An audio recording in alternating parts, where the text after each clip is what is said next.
Okay, we're unmuted. It didn't lie. Alright, hello, everyone. I'm a little different for a moment. Mars is gonna be on the whiteboard. Here she is. We're live now. But, yes, we're gonna go in. You ready? It didn't work right away. Why did it not work? Oh. Hi! I'm not gonna be like this the whole stream, okay? But I wanted to do a little because I did do a little bit of, what's the word? I did some, tweaking. That's the word I want. Oh, you need the whiteboard, Mars. Let me give you the whiteboard. There you go. Now Mars is here on the whiteboard. But yeah, this is Cersei. She's pretty much perfect. Oh, I don't even have the thing on. Let me recalibrate one more time. Dylan got me a ring light stand thing for the phone. So, it looks pretty cool. I can only kind of look at myself. I can actually look at myself better if I do this. Ooh, yeah. So, I do have to tweak some of the settings a little more. It's definitely not optimized for streaming in the sense of I have to look up at the camera. The camera is above my computer screen by a lot, and I don't intend to set it up for streaming because I'm not going to use it to stream. And I'm not going to stream like this the whole night because I literally just watched a YouTube video and it talked about a VTuber who streamed using using an iPhone, an older iPhone, which I do have, one of the earlier ones that you can use, and it died in a week because it overheated too much during the stream. The camera was crapped out from overheating. And I know that the phone does get hot. So we ain't doing this the whole time. But yeah. So you'll see more of her for videos only. This is a little soft debut, I guess, because I do plan to do an actual debut with her when she's perfect. I do have to tweak the mouth stuff a little better. She's not doing it as well as I would like. I do have to figure that out a little more. But yeah, I will have an actual stream debut on the channel that she's going to be a part of when that happens. And yeah, it was tweaked good for the setup I had before Dylan got the thing. But now that Dylan's got the thing, it's different and I haven't had a chance to do it again. So yeah, very cool though. Very excited. My mouth is moving, but I'm kind of far from the camera. So, it's not optimized. So I have to fix that. But, yes, I am facing the camera and moved in, and you can really see it better now. But that's just a setting. And then I look down at my computer and I'm like, ooh, me. And then it can't read my mouth as well. So there we are. I am facing the camera. Yeah, I know she has kind of the teeth thing, but I'm happy with her. I think she looks good. I think the next VTuber model will probably have a smaller mouth. I see why people do smaller mouths, but this was my art style, so yeah. Look at my cheek puffs.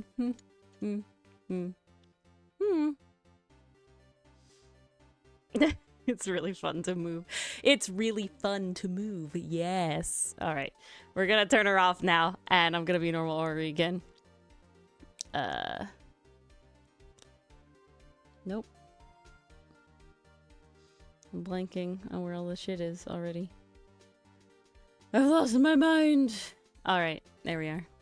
And now let's turn this blinding light off in front of me. And let's take my phone off of the thing. Yeah, it's already a little warm. and I do not want to pull a Sayu and ruin my camera after just a week. But now that I can actually focus. Oh, I didn't even have a thing open. So no, actually I already scuffed the stream. There was another program that I was supposed to open that I forgot to open. So that's why the mountain moving wasn't good. But yes. I got gray irises indeed, exactly. Well, let me say hello to everyone actually officially now. Oh, I can also like lower my chair. I had to like raise my chair a little bit. We gotta make it the right height for arting. This is the form you will see me on stream. I will not stream except for the debut with Cersei. She's just for videos. Solely because, one, I am now frightened for the thing I just stated about the phone overheating and killing the camera. But also because, again, like I've said, I'm not going to use it for this stream, and I don't plan on streaming the other stream content for the channel that she's going to be on, and everything like that. Yes, exactly, Pastry Puff. Thank you. That's what I wanted to do. So she's really... The lore I have kind of overall, if we start at the lore that Mars wrote for Ori, right? Because Ori, I have, like, 3 different iterations, I would say. We have Ori 2.0, which is this. This is Ori 2.0 tea time. And then I have Camden, and it's Cersei spelled differently.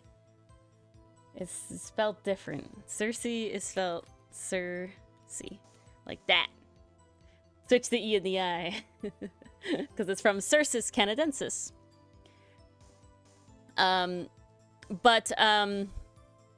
We need Mori lore, yeah. And so, yeah, so we have Ori 1.0, which is the first, avatar we were using. So that you have Mars 1.02.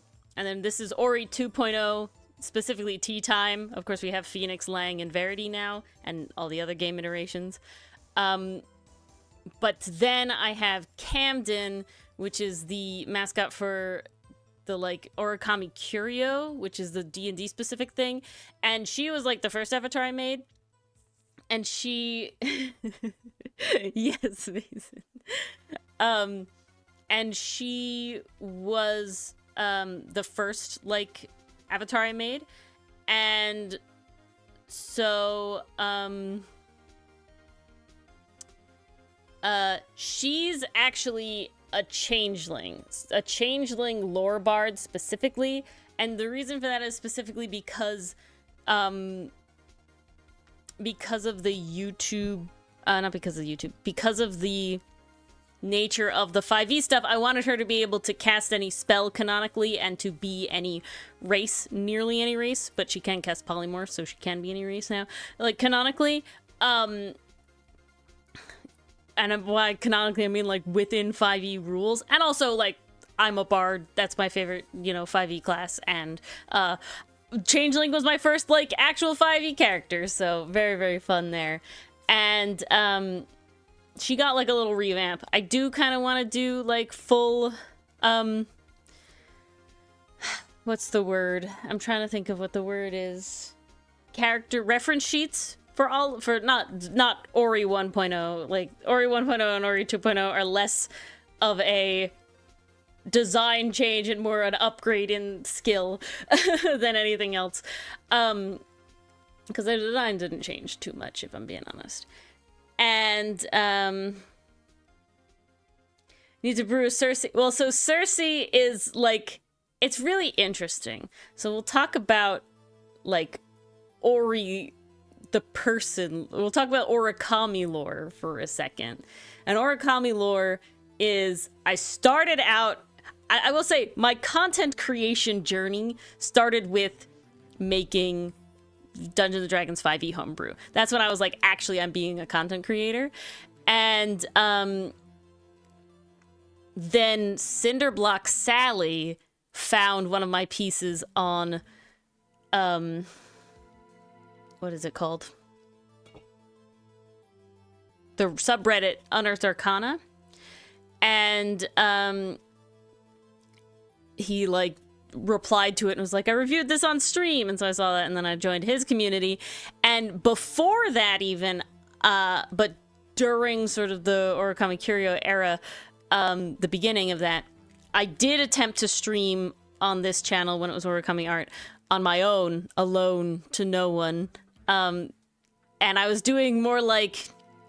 So Camden was supposed to be this, like, fantasy researcher sort of thing. And so I had all these, like, I was designing, like, elf subspecies, and I was, like, categorizing all of, like, the 5e races and stuff, like, taxonomically, and, like, going around and, like, drawing designs for them, and that was cool. But it was very stressful to get them done on stream, and I was streaming to nobody, and that's pretty hard. And I wasn't very interesting, I will admit. It's hard to play, like, a character and do, like, very specific things like that, I find. I'm glad that half of our stream is, like, just chatting with art in the background. Like, 2/3 of our streams.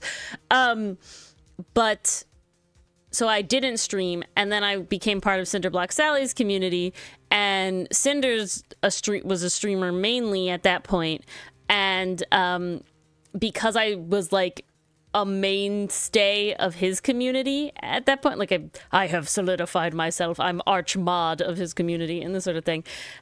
Connections, man, you know? And so people knew me from his chat. I was like, Mars, we should try the streaming thing again. And then it was easier. I specifically was like, Mars, stream with me, because it was like, we could talk to each other whether or not there are people in chat, and we can be goofy with each other whether or not there are people in chat. But we didn't even have to worry about that, because I had, like, a little bit of a small built-in following from the people who knew me from Cinder's streams. So and we didn't stream at the same times. So when I started streaming again, which is what we have now, I had, like, those people. So it, like, started all that. And so that the avatar that actually, this is really funny. Again, I wanted to do this thing that Cersei's for, so the Art Boreal channel, about talking about trees, because that is, like, a big passion of mine. She silenced herself, Allie. It's all her own fault. For a while. And so what's funny is the avatars that I made to attempt to do that the first time, when I found out that I absolutely despise editing in all of the, like, little avatar things into, like, a thing. Why are my headphones kind of weird? Okay, I don't know. But, yeah, so the PNG tuber that I used for this stream originally, Ori 1.0, was actually from my first attempts to do videos for an Art Boreal channel. Isn't that wild? Everything's circular. That's kind of wild to think about. But that's what she was from originally, and I just kind of threw her in, and then I just kind of was like, Mars, what do you want? Red hair bun? All right, let's quicken ball. Let's quicken ball. Let's fucking ball real fast. I don't even know what I said. Lots of cricket ball. Yeah, exactly.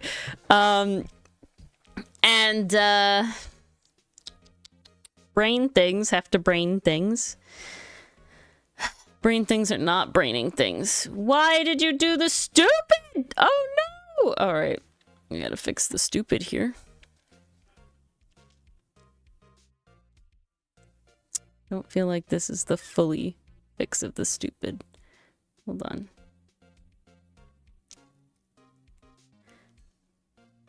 All right, I have fixed the stupid. My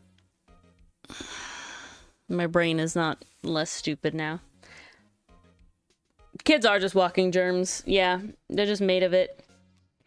But yeah, so as we have come back around to using stream to make avatar for Art Boreal, which didn't have that name at that time. I didn't know what I was going to call it at the time. But that'll be other stuff we're doing on Making Time. So, other news. We have lots of news, if I'm being honest. This week there's going to be lots and lots of news. We have lots of things to talk about every day, every stream. But what are we doing today? Let's actually talk about what today's Making Time is. So I know there had been questions about what Making Time was going to be now that Cersei was done. And just like it was before, and I was doing before Cersei, I was following Crit Bits, art course that I had purchased that I wanted to get through and doing that on stream. It's going to be a time to do things that I want to do, but have yet to find the time. And so today is actually a little special one because Dichotomy Games, who's in chat, Wave Dichotomy Games, Dichotomy and their team, they also stream. And are you streaming today, Dichotomy, or should I monopolize your audience? Let me monopolize your audience real quick. I'm gonna monopolize the DG stream audience. And into that new E. coli? Oh goodness, no. I can't see anything Mars is saying. She could be trying to get stream canceled. I don't even know. Oh, monopolize them until then? Alright. Let me monopolize everybody until then. So Dichotomy Games. Okay, I need a second. Mars, entertain them for a minute while I use my brain to monopolize things. Come join us as we design merch.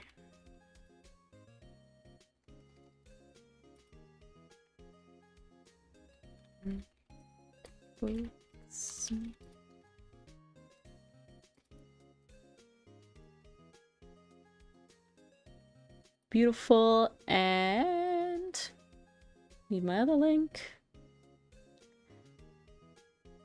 Come here. Success. That should work. Looks like it worked. Amazing. Okay, is Mars being entertaining? It's a lot of characters, Pluto, my goodness. The dang nerfs, yeah. Got it from your sister in January. Off. I dodged COVID the whole main time, and then a trip that I got specific. So I graduated college in December of 2019. So I was gifted as a graduation gift from my grandmother a trip to Europe with her to visit Budapest, Vienna, and Prague. And that was going to be really cool. And that was going to be in like June of 2020. Obviously, that got canceled because of COVID. And then it like got pushed back once or something. I'm not exactly sure. But ended up that one wasn't happening. And then my grandmother felt that she was getting too up in years to do the travel. So it ended up being a gift for my father and I to go do something. And I got to pick. And the one I, of course, picked was to go to Amsterdam to see the tulips.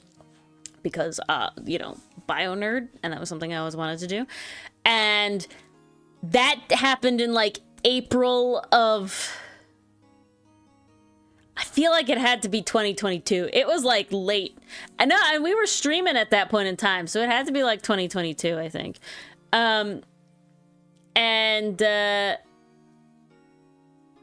We went... And, yeah, we got sick. My father and I, we both got COVID, and so we were sick on a 10-day trip. So, ooh, nice, Mason. And we were fucking truckers, though. I fucking trucked through that, real hard. I had a big fever, like a fever to the point that my father was like scared. Yeah, it wasn't originally for the tulips dichotomy, so it was going to be in June. But then when we changed to the tulips, obviously it had to be earlier. It had to be, March and whatever. It was freezing cold. The wind was battering, of course, a fair amount of rain, and I was sick as a dog for like 2 days. and then it was just like slowly getting over it. Hey, I went on every tour. We went every walking tour. The both of us, my father and I, we both went on every walking tour. That was part of it. We went on one extra one. You know, we did everything. Thankfully, I was not sick on the day we saw the tulips. I was in the process of getting it, apparently, I guess. We weren't at the point where it was showing. So I enjoyed the tulips, and then the next day it was like, okay, something's wrong. And then the third day it was like, I have a massive fever. Like, to a point where my father was like, concerned. But I lived, and so did he. He got sick like the day after me or something. But yeah. But back to it. So, Dichotomy Games they have a homebrew subclass that's called the Harlequin. Not a subclass, I'm sorry. They have a homebrew entire class. Let me get my words right. They have a homebrew entire class called the Harlequin. And I love it, not only because it's like, it's not a bard, obviously, but you know, like it's within my general personal proclivity vibes. But and you can see it here for free. It is a Patreon link, but you can look at it for free here. And I am going to somebody pin that, mods. One of you pin that in Twitch, and the other one of you pin it in YouTube. You should be able to do that, I think. Pin it. And I just absolutely adored, so Molly, they're the Dichotomy Games, like, artist on call, basically, and they do really great stuff. They do a lot of this, like, line art work, specifically for Dichotomy Games. They do color stuff, too, but for Dichotomy Games vibe, they do just the line art. And I fell in love with this character design. This is, like, the rep for the class. Loved it, loved it, loved it, loved it, loved it. I was like, oh my god, all I can imagine is them doing, like, acrobatic tricks with their lover. They needed to be a pair. I needed to make one. So I designed one of them. I designed a character, another Harlequin-esque character, but in the end, he turned out not to be a Harlequin in name, but definitely in spirit. And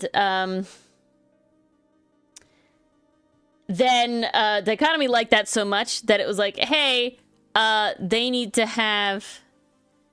Why can I not drag you? Oh, I know why. They need to have names. So they were named... Wonder was the character I designed, and Whimsy is the character rep. And so they were in love. I mean, they are in love. We love them very much. But then, a while later, Dichotomy Games decided to add another subclass to Harlequin that also got character rep art. And it's called the Ink Pal, and it has vibes very reminiscent to, like, rubber hose style transformation stuff. So very fun stuff. And so this is the character that Molly made for that. And without any prompting or anything, they already gave her a name. So her name is Splendor. And of course, and then Molly, the artist, went, hey, they're also in a throuple now. As we're like, well, fuck. Yeah, they're in a throuple now. So then, of course, I was mandated to draw the throuple. Again, doing feats of acrobaticness. Okay. I will say, it's very funny. A lot of acrobatic feats that... so I, like, go on the internet, and I go... and I, like, look up, like, trio, acrobatic, you know, whatever. And so many of the poses are, like, symmetrical. And I'm, like, I'm kind of against doing that. I mean, you forced me by knowing what you were doing. That kind of, you know, like, no. Was there duress? No. But, you know. And... Where did my brain? I had a brain thing. I was saying brain things. I lost the brain things. What was I talking about before I had to clear at the still indite dichotomy? Oh, they're all very symmetrical poses. When I look up like trio acrobatics, they all get like very symmetrical poses, which makes sense, but I'm like, I don't want that because they're not like symmetrical characters, if that makes sense. Like, I don't feel like they don't pair off nicely, you know. We're not trying to like pair them off. So yeah, exactly, Mars, exactly. You know, it was manipulation, it wasn't duress. There's a difference, but you know. And so now, because I out of the goodness of my heart. See, it's hard to say it in a non-conceited way because I don't mean it conceitedly. Basically, they've been streaming for a while and doing their tabletop workshop and now world building workshop streams on Thursdays and Fridays over on Ixion the Unlucky's channel. And they didn't have like stream overlays. And their like streamiversary was coming up. So I was like, I actually really enjoy making stream overlays like ours. So I always kind of get in my head about like, it's like, I think these are really cool. I always kind of get in my head about when you see VTubers that have like really, really crazy in-depth, heckin' like animated, like really cool. And Rage Paint Games, who she was on as Cadence a few weeks ago to do the Pokemon Fusinkas, she makes really cool overlays as well. And they're like really cool with like stingers and all this sort of stuff. And I'm always like a little self-conscious. But then I'm like, no, I like making these like simple ones. You know, would I love to have a stinger? Yeah. Will we do a stinger? Maybe one day. Maybe that'll be a streamiversary thing I do. Mostly because like it has to be me. I can't make anybody else do it. I can't like commission anybody else to do it. That's like a me pride thing. I like being able to learn the new skills like that. So I was like, I can take the Dichotomy Games sort of brand that they have going on all of their homebrew here. You can see it like the frame and stuff. And I could easily do that as like a stream overlay just for funsies. Like, honestly, it took no time at all. And, just give it to them as their like streamiversary gift because their artist, again, Molly, they were doing, remaking their, PNG tuber avatars so that they all had like a nice one, that like all fit each other and the same style and everything, and so they all had a good one because Dichotomy was using the like Dichotomy Games mascot sticker headshots, and Molly had like just an image of their like Sona and everything. So they're really, really cool and they're really, really nice. And so I was like, all right, they need like to look professional with the stream overlay. And it's just a basic like overlay because they're not doing like crazy stuff on stream. Like it's just like a live talk show sort of stream. So they don't need a lot of like functionality out of their overlays. So it could be just like a stagnant overlay sort of thing. And yeah, so I did that, and they are very grateful, and they're so grateful that they did their last stream. This is a lot of lead, and I'm very sorry. They did their last stream for Table Talk Workshop, inspired by us, specifically pirates, because of Outcaste, and we also have like general pirate theming on our streams that aren't Ace Attorney and things like that. Because honestly, we can't stick with one thing. There's too many things. And I've thought about separating in a different way. There's too many things. And so they picked pirates, which is honestly fantastic. And then because I like the Harlequin so much, they're like, what better thing to do than make a pirate-themed Harlequin subclass? And I was like, well, heck, obviously great. And I got to be part of that stream for a little bit, you know, in the chat. And we named him Fortune. And yes, I'm denoting him a him because we have Wonder, who is he, him. We have Whimsy, which I'm pretty sure is pretty nailed down as they, them. And then we have Splendor as she, her. And so, of course, I'm more on the guy side in art-wise. So we're doing he, him. Now they could possibly become NB, who knows? He, they, who knows? But you didn't mention that dichotomy, but that's pretty great. Clowns are good, pirates are good. Exactly, pirate clowns. So they made the subclass the Marooned Boatswain. And it has a lot to do with like the ship rigging and like rope tricks and all that sort of stuff. So I have a little Pinterest mood. Basically that night I like did a little Pinterest mood board. And I want to double check that none of these are like AI shit. Because some of them definitely are, because it was late at night, and I'm like, we're not referencing AI crap. I literally looked up clown pirates, and I found this real life man, and I have no idea what this is a part of or from, but I love it, and it's great, and we need to do something with that.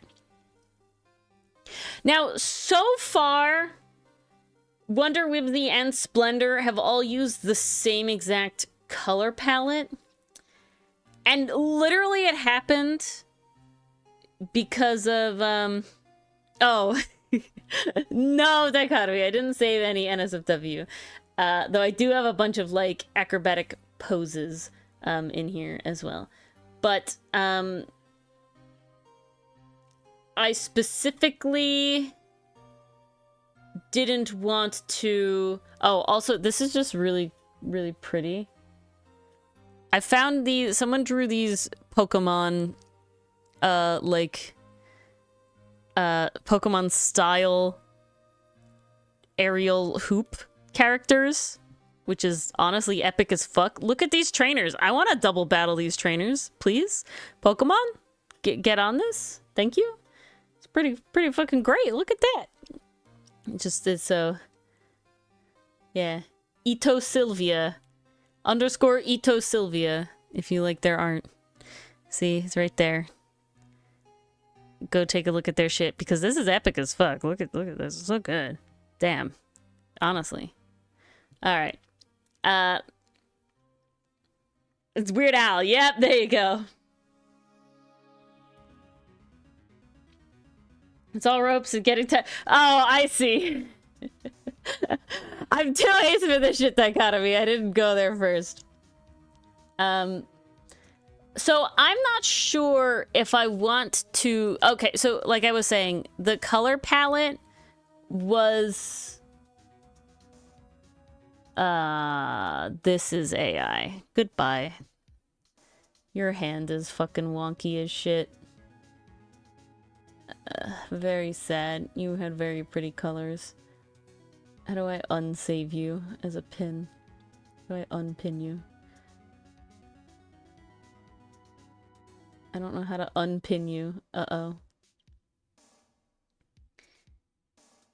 Love some gestures? Yeah. Gestures are great.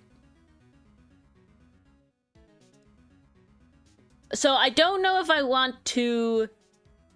I picked their color palette really fast when I drew Wonder and Whimsy, because it was basically like, I want to just get this idea out there. I just want them to have a partner. And I literally was like looking at just pretty color palettes that I liked, and I just picked one for literal ease and simplicity. So it didn't really mean anything. And then because we added Splendor in there, it didn't really mean anything there either. And so I don't know if I want to try to force Fortune into the same, because also Wonder was like pretty slapdash designed. So I don't know if the goal I'm thinking of is to put Wonder in the same, if I want to put Fortune forced into the same color scheme. But I feel like if he's different, then I have to sort of redesign Wonder and change... I think I would keep the color scheme for Whimsy, but I don't know if I would keep it for... I don't think I would keep it for Splendor. Because Splendor always seems like there's a much more pink to it. Alright, I'm looking in Couch. We're looking in Couch. Ah, the info dump. Yes. Very nice. Oh, look at little Sid at the bottom. Little cutesy, simplistic Sid. Very nice.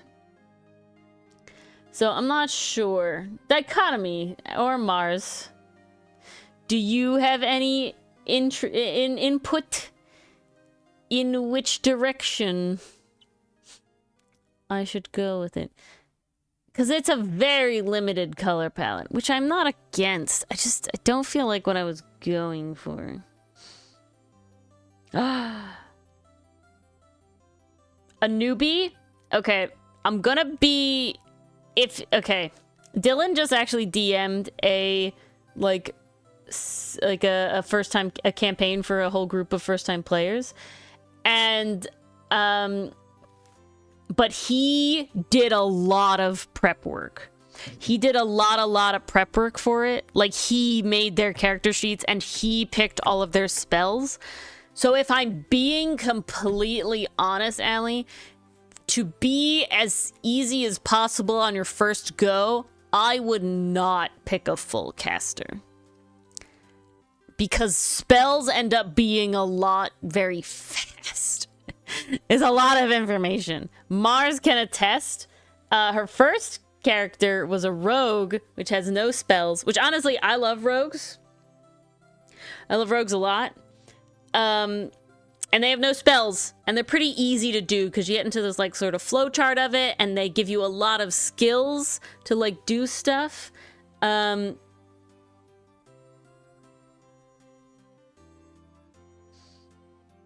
I see, Dichotomy. Okay, I think that's what we'll do then. Because I think I really want Splendor to have different colors as well. So, I'm here for that vibe. Yeah, I would go with Rogue, Allie. You're very, very useful both in and out of combat because you can take a lot of skills and you can be very good at a lot of skills. You're very good at the infiltrating. There's a good, like, flow chart.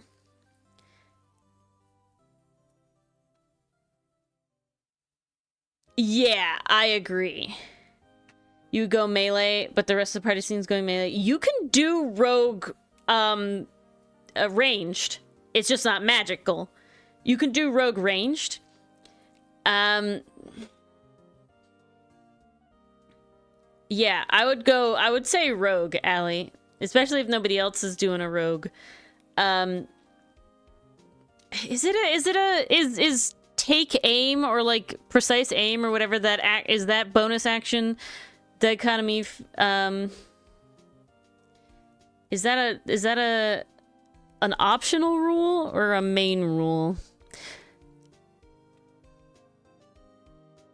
Because I know flanking is an optional rule in 5e. But I would do Rogue. Rogue was my first ever Allie. I do love Bard, but it was added in Tasha's. Oh, okay.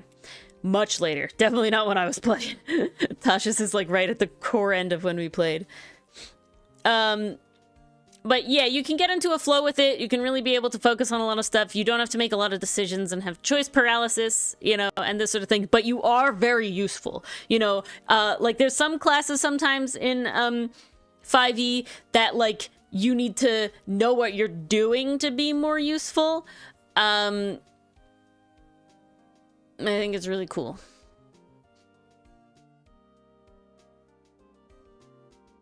Yeah, definitely. Of course, Allie. I hope you have fun. Hello, Evil.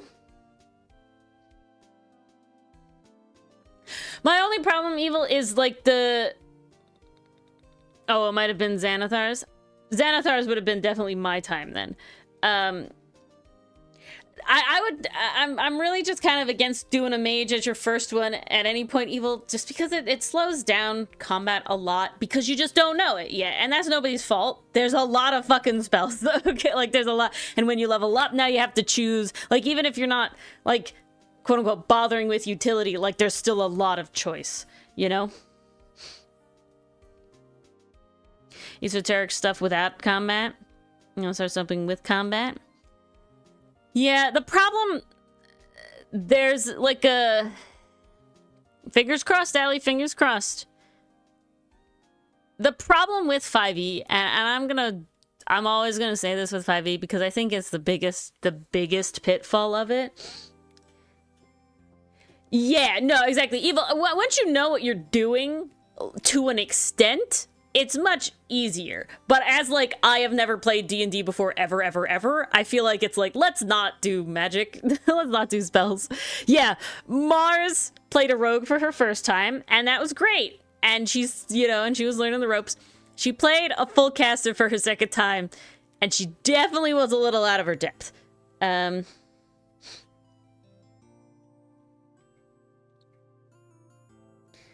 But oh, there you go. And the alley, there you go too. If you want, if yours falls through, you can go in there. You can go to Dichotomy's channel. I never look at those dichotomies, so I have no clue how active or not they are. I know I'm in another server. It's always kind of not as active, so I trust Dichotomy Games' like community though, so it's pretty good. Let me make this canvas larger so I actually have space to do. And let's actually do the thing that I came on stream to do. Just design this character. I've been yapping for fucking 45 minutes, which is absolutely insane.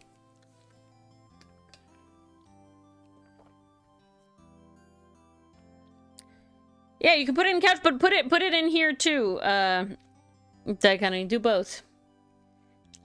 You should be able to put links in Twitch as well. But yeah, let's do this. But yeah, I think my biggest downfall of 5e, which is also to an extent one of its greatest strengths, but it is what leads to like the DM player number disparity. You know what I mean, is the fact that DMing for 5e really well takes a lot of work. DMing for 5e takes so much work. Dylan, I, and our other table mate Doug, so we're 5 people of our table. 3 of us rotate DMing, and 2 have only been players. Mars is one of the player-only ones, and we have our other 5th friend, and he's only a player as well. And we sort of rotate. Howard, Dylan loves DMing, there's no question, but to DM 5e and make it like actually really well balanced and really interesting and all that sort of stuff, I did use the word right, I'm glad, is a lot of work. So yeah, exactly, Dichotomy, exactly. It was exactly how Dichotomy says. You spend 2 hours to plan every 1 hour you're actually playing the game as a DM. And that's, like, on the relative bare minimum side. Like, then if you're, like, making any edits to art and stuff, or, like, doing your own art or anything, like, now we're just adding on top of a lot. Because a lot of things in 5e, like, don't have art. Monsters and things. But because of that issue, it does allow for a incredibly vibrant and thriving homebrew community, specifically because it is lacking, which is a double-edged sword, right? But, so yeah, Dylan just DM'd for this group of newbies, and yeah, it probably, they only played for like 2 hours, and it probably took them like probably took them more like 5 hours of prep time total, but he did like make all of their character sheets for them because they weren't getting like a session 0. They just had to jump right in the first campaign. Versus to DM an entire session of Pathfinder and probably more, an hour. an hour. Takes me an hour of prep time for Pathfinder, and 90% of that is like writing the story portion of it. All of the balance is really, really well. There's a ton of really cool enemies that are like fully part of it, like official enemies and stuff, and there's more stuff, and just the balance system is really nice. Now it is slightly crunchier. Because of that, you do have to do a lot more heavy lifting in your own head as a player than you would with 5e, where... And that's a trade-off. In 5e, so much of it's put on the DM, making their time, you know, like, take a lot of prep. Versus in Pathfinder, a little more of it does fall on the players, just crunch-wise. So you do have to be a little more present on your own thing. Well, you did Mars for your own family, but that was a module, so different. Yeah, we'll never find the path, Mason. We keep looking for it. Sadly, we haven't played in a while. Hopefully we'll play again soon, but... That's absolutely insane. Evil Lex doing a 20-player session sounds like I would literally... keel over dead. I think I would literally die. All right. I think the big things I want in this design... So this one's very jester. The collar, like, is very... We have both the frills on both Whimsy and Wonder. Whimsy and Splendor. Let's actually have them in here for a second. Just to see. We have a lot of patternings. Splendor has a lot of dots. Splendor has dots, Whimsy has stripe, and Wonder has diamonds. So I'm not sure what other really... We could do like a wave pattern. I think that's... We need to have a pattern. Yeah, seriously. My first time ever DMing, I DM'd... I think it was... I think the high point was like 8 players, but it really ended up being mostly 6 players that came around regularly. That was still a lot. Still a lot. Cloves? You mean clubs? Because we have like hearts, spades, hearts and diamonds. Stripes. We don't have hearts. We have circles and diamonds. We only have one club. We only have one suit.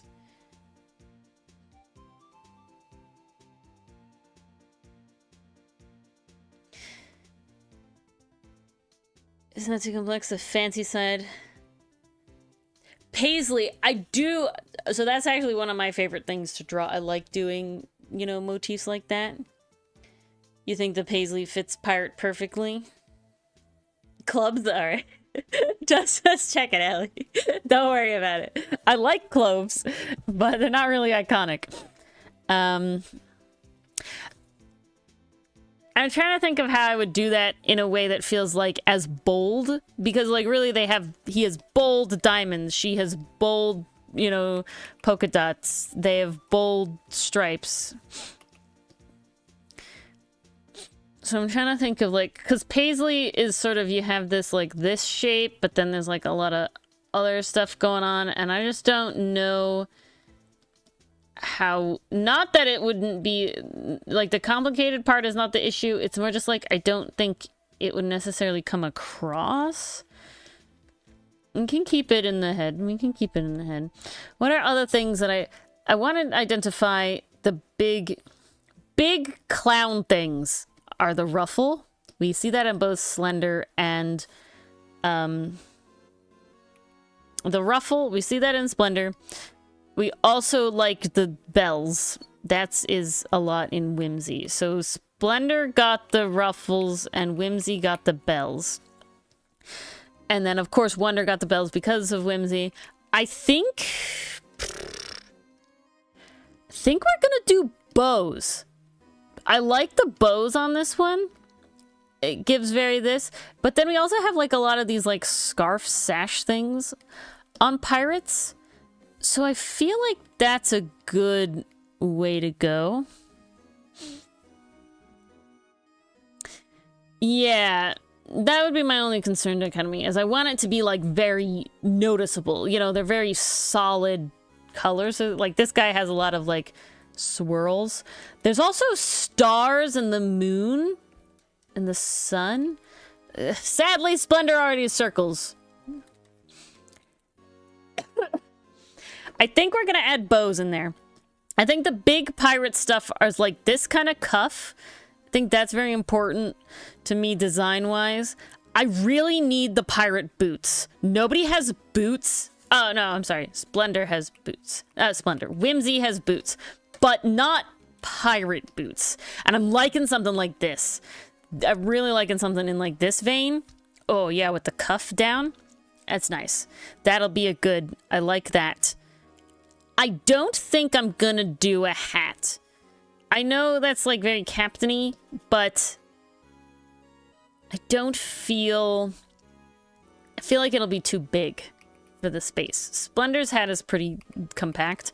I feel like it'll be too big for the space if we do hats. I think the big thing for Fortune, I want a lot of jewelry. The wave shapes, I'm definitely thinking the wave shapes are in the play, Lex. They really are. I mean, look at this guy with like his cloud shit going on. I do feel like bells and bows. I don't know if we would do bells because they both have bells. Does Splendor doesn't really have bells. She has like the fluffy and the ruffle, and then Wonder and Whimsy. Wonder and Whimsy are a pair. That's why they're allowed to be like really similar, because that was specifically designed that way. But then Splendor is like her own thing, and then thus I want Fortune to be his own thing. So I don't think I'm gonna do bells. All right. I always like to start with a headshot, and then I usually design the outfit later. I would say a lot of concept artists don't do it that way, but if I'm being perfectly honest, I'm most interested in the face. Long wavy hair. There's definitely got to be tied up with like a bow or something that kind of me. Like, yeah, it's definitely got to be Liberty Kids. You know, like a loose Liberty Kids. Very, what's the Genshin Impact pirate that we love that starts with a K that I'm absolutely blanking on? Kaya? Kaya? Yeah, Kaya. Very Kaya. And yeah, Southboy is left-handed. Yes. Well, kind of. Ferrix is ambidextrous. And thank you for the follow, Lex. Ferrix is ambidextrous. But he does hold the hammer in his left hand a lot. He's a weirdo like that.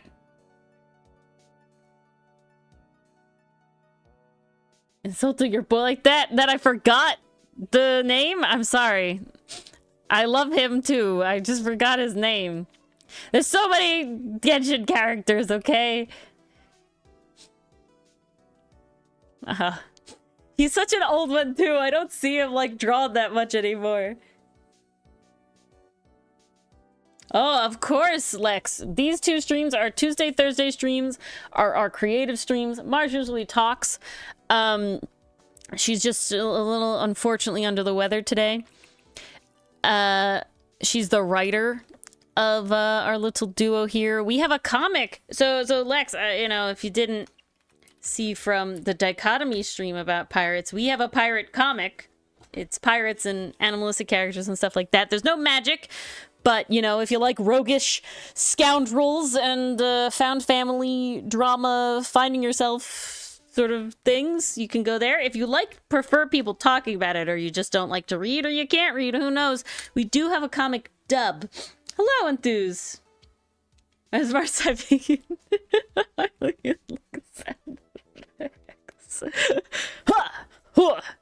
I think I literally put like, yeah.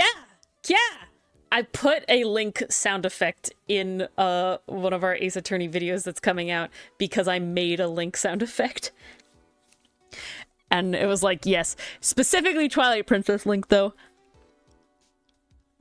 God, there's like really old middle school Ori like let's play videos of her doing Twilight Princess a little bit with a capture card for the Wii. God, remember those days? Jesus. Air cringer's hell. I will say the Goomba compilation is still hilarious to this day. I will not say otherwise. And what's doubly funny about that is that entire thing is recorded by taking a video, like a camera, and videoing the television. God. Those were the days. Oh, thank you, Lex. We appreciate it. Definitely fun stuff to come. And was my thing dumb? My thing is not being dumb. Okay, good. But, yeah, it's all about pirates and stuff. And it's very, very good. We're not biased at all. But yeah, we love getting questions about anything art related, anything writing related, really anything creative related. I got to put my cosplay skills to use for Dylan, to help Dylan make his costume for this D&D campaign that he did. He was a little gnome. Everybody was impressed. I was epic without even being there. I don't know what general race look I want Fortune to be. We have like elf-ish and like tiefling-ish, maybe, who knows. They're not they're kind of like ambiguous a little bit. I specifically kind of don't want him to be like an aquatic race, if I'm being honest. I feel like that doesn't fit.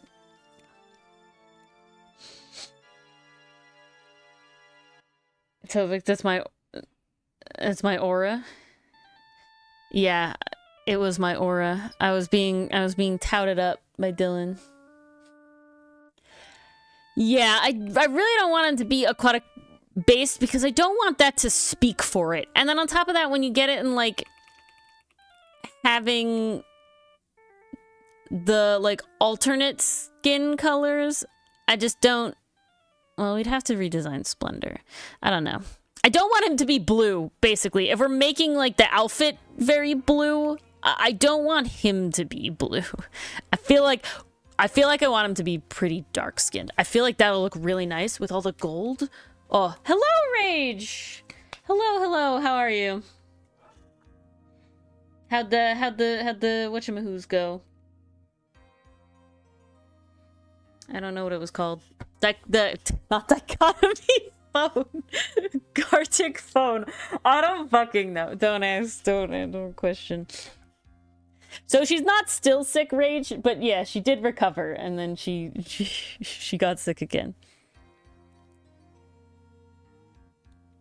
Yes, I gotta see him, Rage. I gotta see him. I gotta know. Can you show me? I wanna know. Yeah, but I think if he has a dark skin tone, one, he'll look different than the rest of them, and two, the gold will be really nice. Put them in, you can put them in the couch, Rage, or you can put them in, museum or sketchbook, your choice.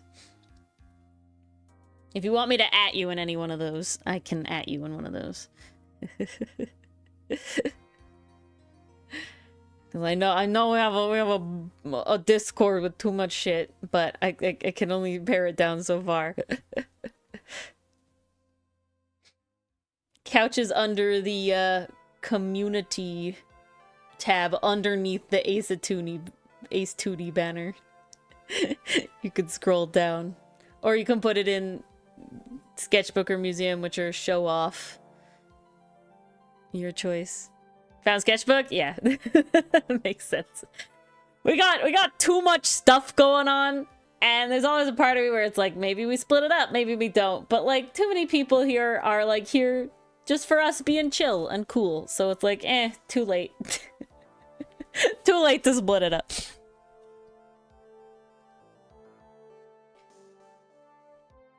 But yeah, I want him to be like dripping in gold because fortune, you know? And then like ropes with like the chains and stuff. Ooh. Super good. Super good. These are like the Gartic phone things, Mars, so they're never They're not necessarily polished, but it doesn't really matter. All of the stuff. Yeah, all of the stuff. So I'm gonna get a Kaya. Because he's got a very vibe, just, you know, people make him darker skinned, and that's what we want. He's got a good vibe going. I don't think I'm gonna do eye patch. But definitely the hair. Probably not as long hair. I think I want... We're going very Liberty Kids with the hair. It's a wild thing to say. I'm gonna have it in like this little wave-ish pattern. This thing, swirls and waves is the vibe. But then the bow starts here. Like that. Ooh, okay. Read the right board, I'm sorry. His second outfit? There's a second outfit? Okay, okay, okay. Do I just search second outfit? Try Kaya skins. Okay. Skins.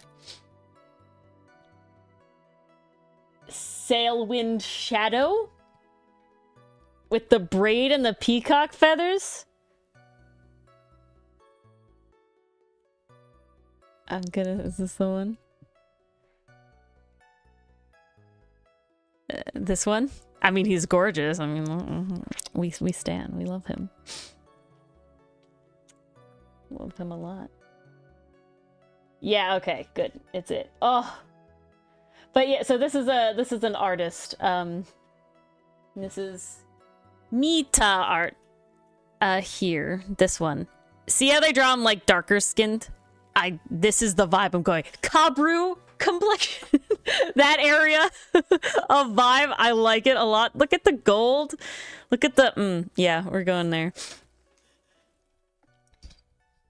Braid is good. Do I want the braid? Are y'all gonna yell at me and say he's Hotsun if I give him a braid?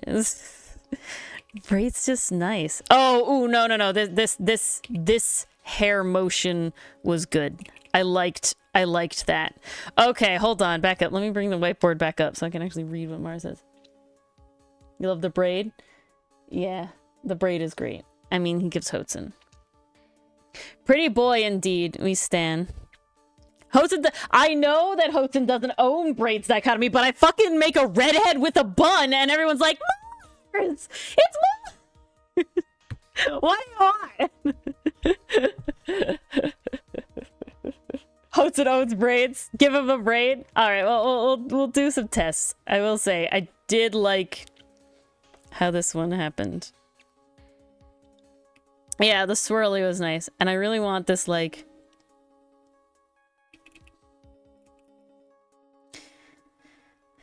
The bow starts... It has to start... Whoop. It has to start lower. I don't want the bow to be too, like... all-encompassing.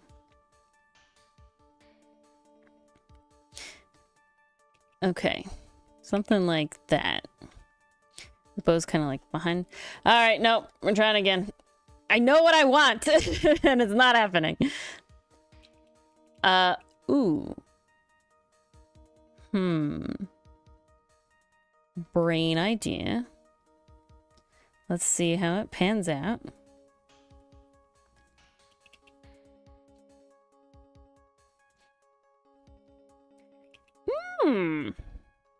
Okay, amazing. And then, yeah, he has a braid.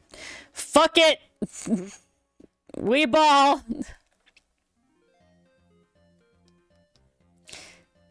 I liked it. Maybe if I have both here. No, see, then it's lopsided and now the bow doesn't look good. This is ticky. The wavy ponytail was good. I want the bow like this. So then... Maybe if we don't have the tails. Ooh, maybe if the tails are weaved into the ponytail. I think that's what I want.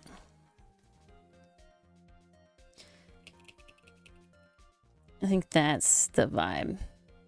Ooh, kind of a curl. Give a little like a light banana curl in there at the end. I'm sorry, Mars. I'm not looking at you very much.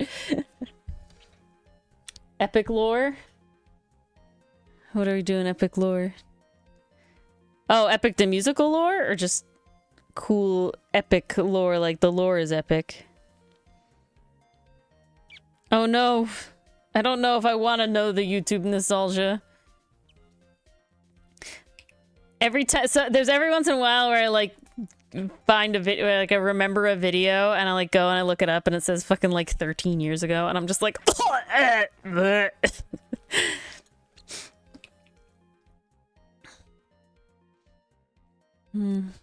Yep. Oh, what musical was it? I know he sang some stuff in like Jesus Christ Superstar, I think it was. I don't think it was Godspeed. I think it was Jesus Christ Superstar. Wild Enthused, that's so cool! 15 years ago, oh no.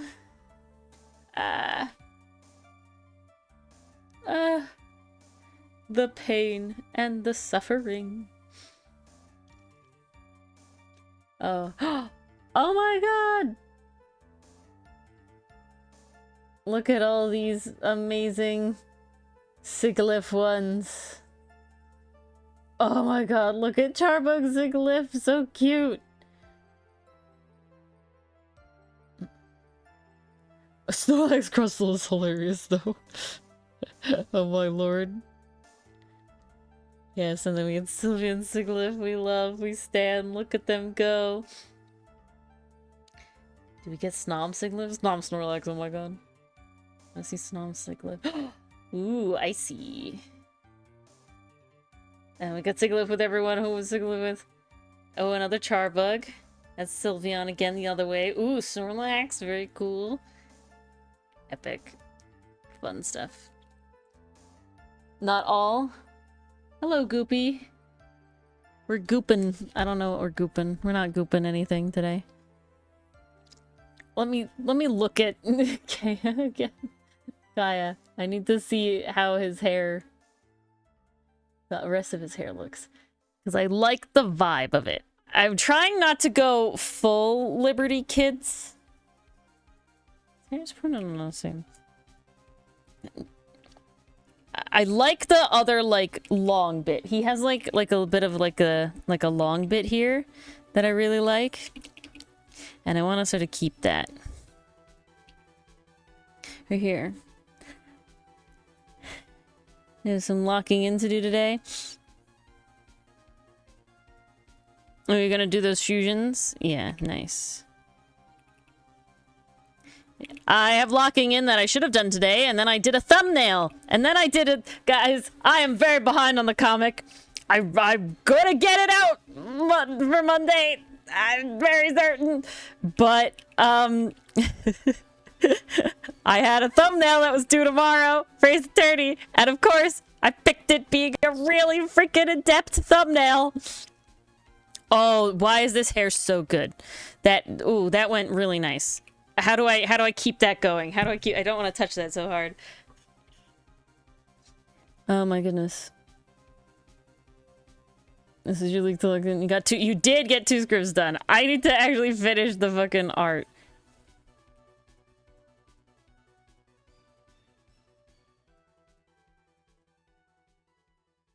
I like that wave! I don't know if I like this part anymore. Let's take that off. Oh, no, it's bow! Okay.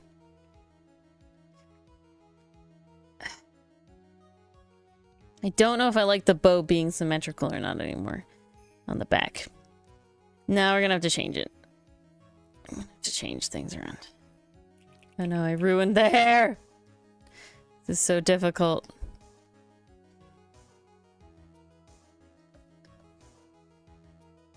I liked the bow idea being here, but then we have a lot. Maybe if I switch your sides? Is that better?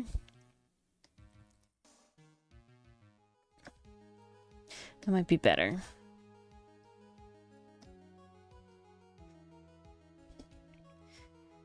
Just too much going on the one side of his head.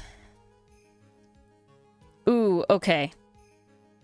I'm liking this now. And then we have the bow kind of like feeds in to the ponytail. I'm liking this. I'm liking this. Move this down. Yeah, there we go. There we go. There we go. There we go. Okay. So I don't need as long of like a little bit here. Because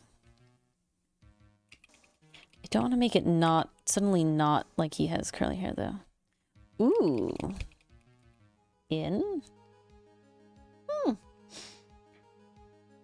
Yeah, you gotta make it asymmetrical, but you gotta make it balanced asymmetrical, you know?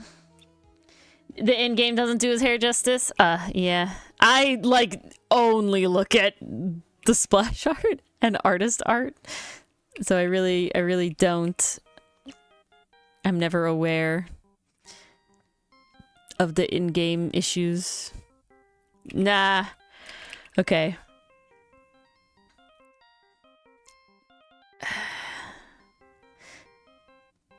I'm feeling maybe we just do a little one, and then we pull it back. And then we do the same thing over here. We have a big focus on his thing. Ooh, and then this one comes in. Yes! Gotta have my ahoge. Just one? Nah, two. Oh, there was a question about lumberjacks earlier and if I kin with lumberjacks or not, being an arborist botanist. And it's really funny. This college that I went to, you were one of two things. You were a hippie or you were a lumberjack. And if I'm being honest, I definitely lean on the lumberjack side of things. It's kind of interesting. It's one of those things where, like, you would think that being like a lumberjack would be similar to being like a hunter where you're not a conservationist. But what's actually really funny is that some of the biggest conservationists are like lumberjacks and hunters because they understand that if without conservation, they won't have the thing that they want. So they actually do really, really, really, really well. Probably Goopy. Just bias, and I've probably been doing it longer. Say hi to Ixion. Oh, I'm glad, Dichotomy, I'm glad. I know, I want him to be very glamorous. He's gonna be very pretty. He's Fortune, after all, you know? And I do think we're going to stream just a tad. I know Dylan doesn't have to get up tomorrow, so I don't have to get forced into bed early because he wants to go to bed. And so that means that we can make sure to stay up a little bit so that when Ixion comes and raids us, we can be on a little bit. Mars may go to sleep because she's sick. But I want to have a little bit.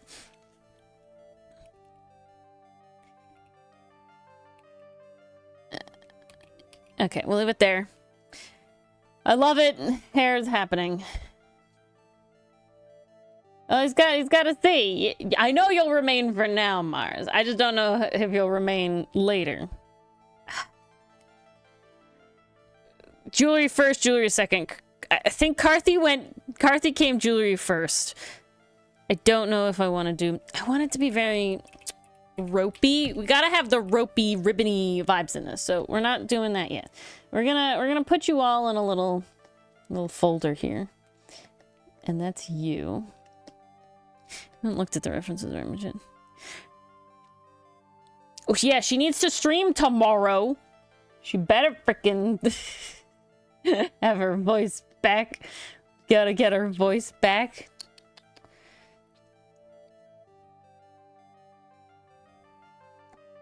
All right. So big things are like the shirt, you know, with the cuffs. We want more bows.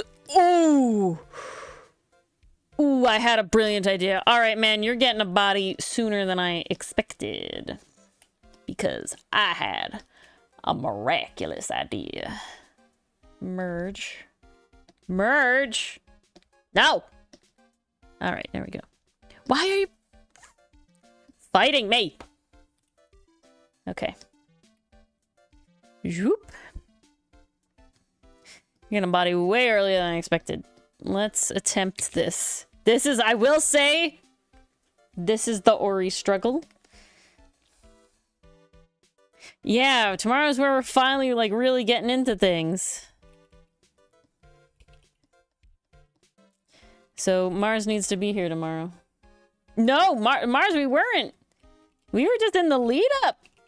We weren't in the things yet.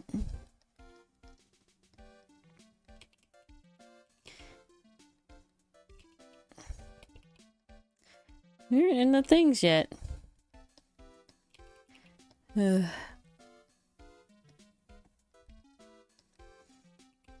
Getting a body sooner than I expected. The second take was better than the other. No, I just had a really good idea for his whole deal. I had too good of an idea for his sleeves to not give him a body sooner.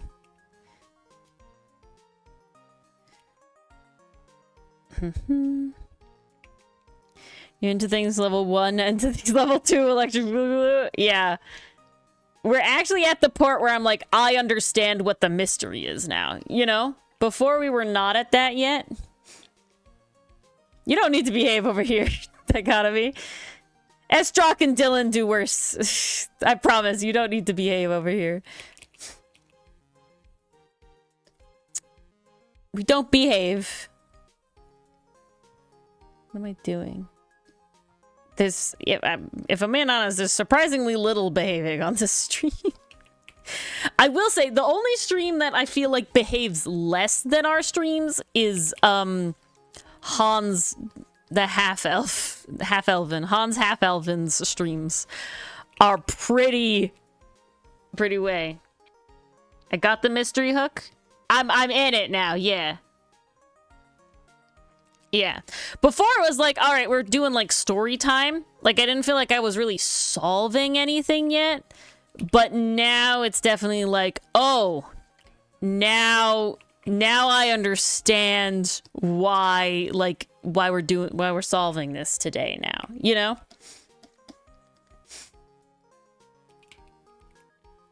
Because before I was definitely like, yeah, but what is there for me to do? It was just kind of telling me information in a much better way than bad. I don't want to say that it was a bad way of telling me information. Honestly, it was a great way of telling information. It was just not a mystery like I was used to. Okay, you're not doing what I want, my guy. See, I told you this is the tough part.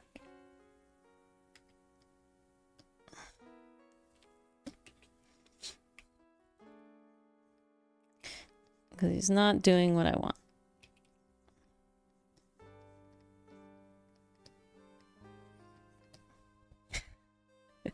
God damn it, sir. You guys compliment me too much and then I can't draw. It's all your fault. I'm gonna blame only you guys. Yeah, exactly, Pastry. Exactly. Now it's like, oh, I understand how we can do anything about solving this mystery in the present. Because before I was very like, I don't know what we're doing here. Like, what is there for me to solve? It did! Epic, Pastry Puff! The Windbreaker Season 2 dub started coming out. As expected. I do need to know who Discount Sasuke is. I feel like that's what has to happen now. Is you have to learn who Discount Sasuke is. I don't think... Miraculous Sasuke. That's what we're calling him. Because he's got the ladybug. Yeah, we can catch up now. Well, we won't catch fully up now. We just have episode 1, but... Such is life.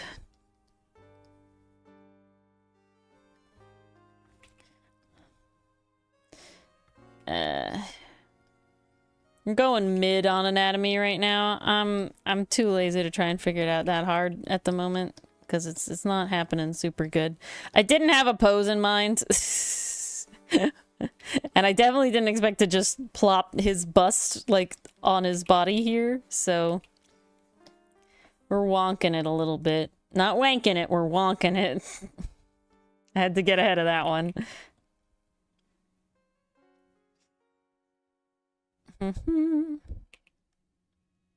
That's ominous, Mars. Gonna lose it episode 1. My understanding is just, like, they fight right off the bat. And I'm here for that. Because, like, where we left season 1 was like, we're about to go fight shit. And now we're fighting shit. That's what I think is happening. No, we're not. We're not, Peg. We're specifically not doing that. Zesty Sasuke. Come on, a second. No, Allie, no. You're gonna make me mess up. It's all your fault. I told you, human legs were my weak point. They're mostly my weak point when I have no idea where I'm going with them. If they're not, like, doing a thing. And they're just kind of standing. It's like, I don't know. I don't know what's happening.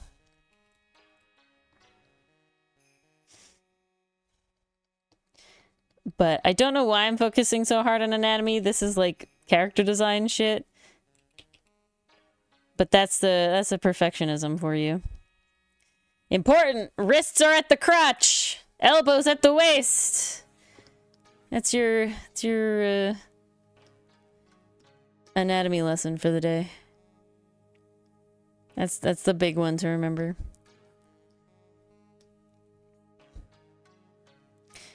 If we... Nope.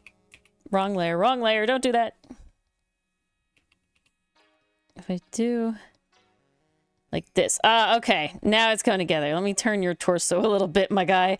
And then we can have your sassiness come through.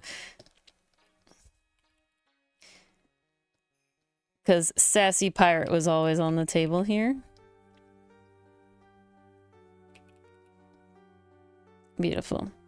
Every time, I will admit, when I think of, like, pirates and stuff a lot in relation to D&D, I actually more think of, I'm absolutely blanking on his name. But the guy that Clint McElroy plays in Graduation. I'm blanking on his name. No, you can't go wrong with Sassy Pirate. Sassy Pirate's kind of built in.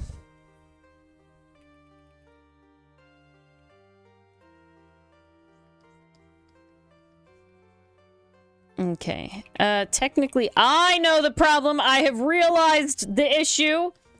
I have done the brain. And the brain is like, you know what you did. And I know what I did now. And it was that I had it the wrong way. All right, there we go. Oh, yeah. Now we're cooking with charcoal. Not gas yet. Part 2, we fighting now shit. Yeah, exactly. A good sound bite of Ori saying wanking it. No! This makes more sense. Okay, guys. I watched Treasure Planet in Rage Paint's Discord server again. I've seen Treasure Planet a ton of times, but they had like a movie night, and I was like, yeah, I like being at movie nights. And it inspired me. And God, is the Doctor just so Hotsun when he like, this is very, very true, Dichotomy. This is very true. I mean, literally look at all of our pirate boys. There's a lot of sass in all of them. Some more than others, but definitely in all of them. And, God, the Doctor is just so, like, if we were making, like, Hotsun and Milano endgame for the comic, like, it's so, you know, oh, you know, Doctor, your, you know, astronomic navigational skills were quite useful in getting out of that jam. Oh, yes, of course, I'm very knowledgeable anatomically and anatomically and astronomically. It's just like, yes, so good. So good. I can't. Yar har. Yo ho, a pirate's life for me. So here's like origami lore, right? That's how I'm gonna refer to myself, as like the person fully. But here's Ori lore. My family drives a 12-hour one-way drive every year to go on vacation. And actually, for a significant part of my life, especially in grade school, it was actually twice a year.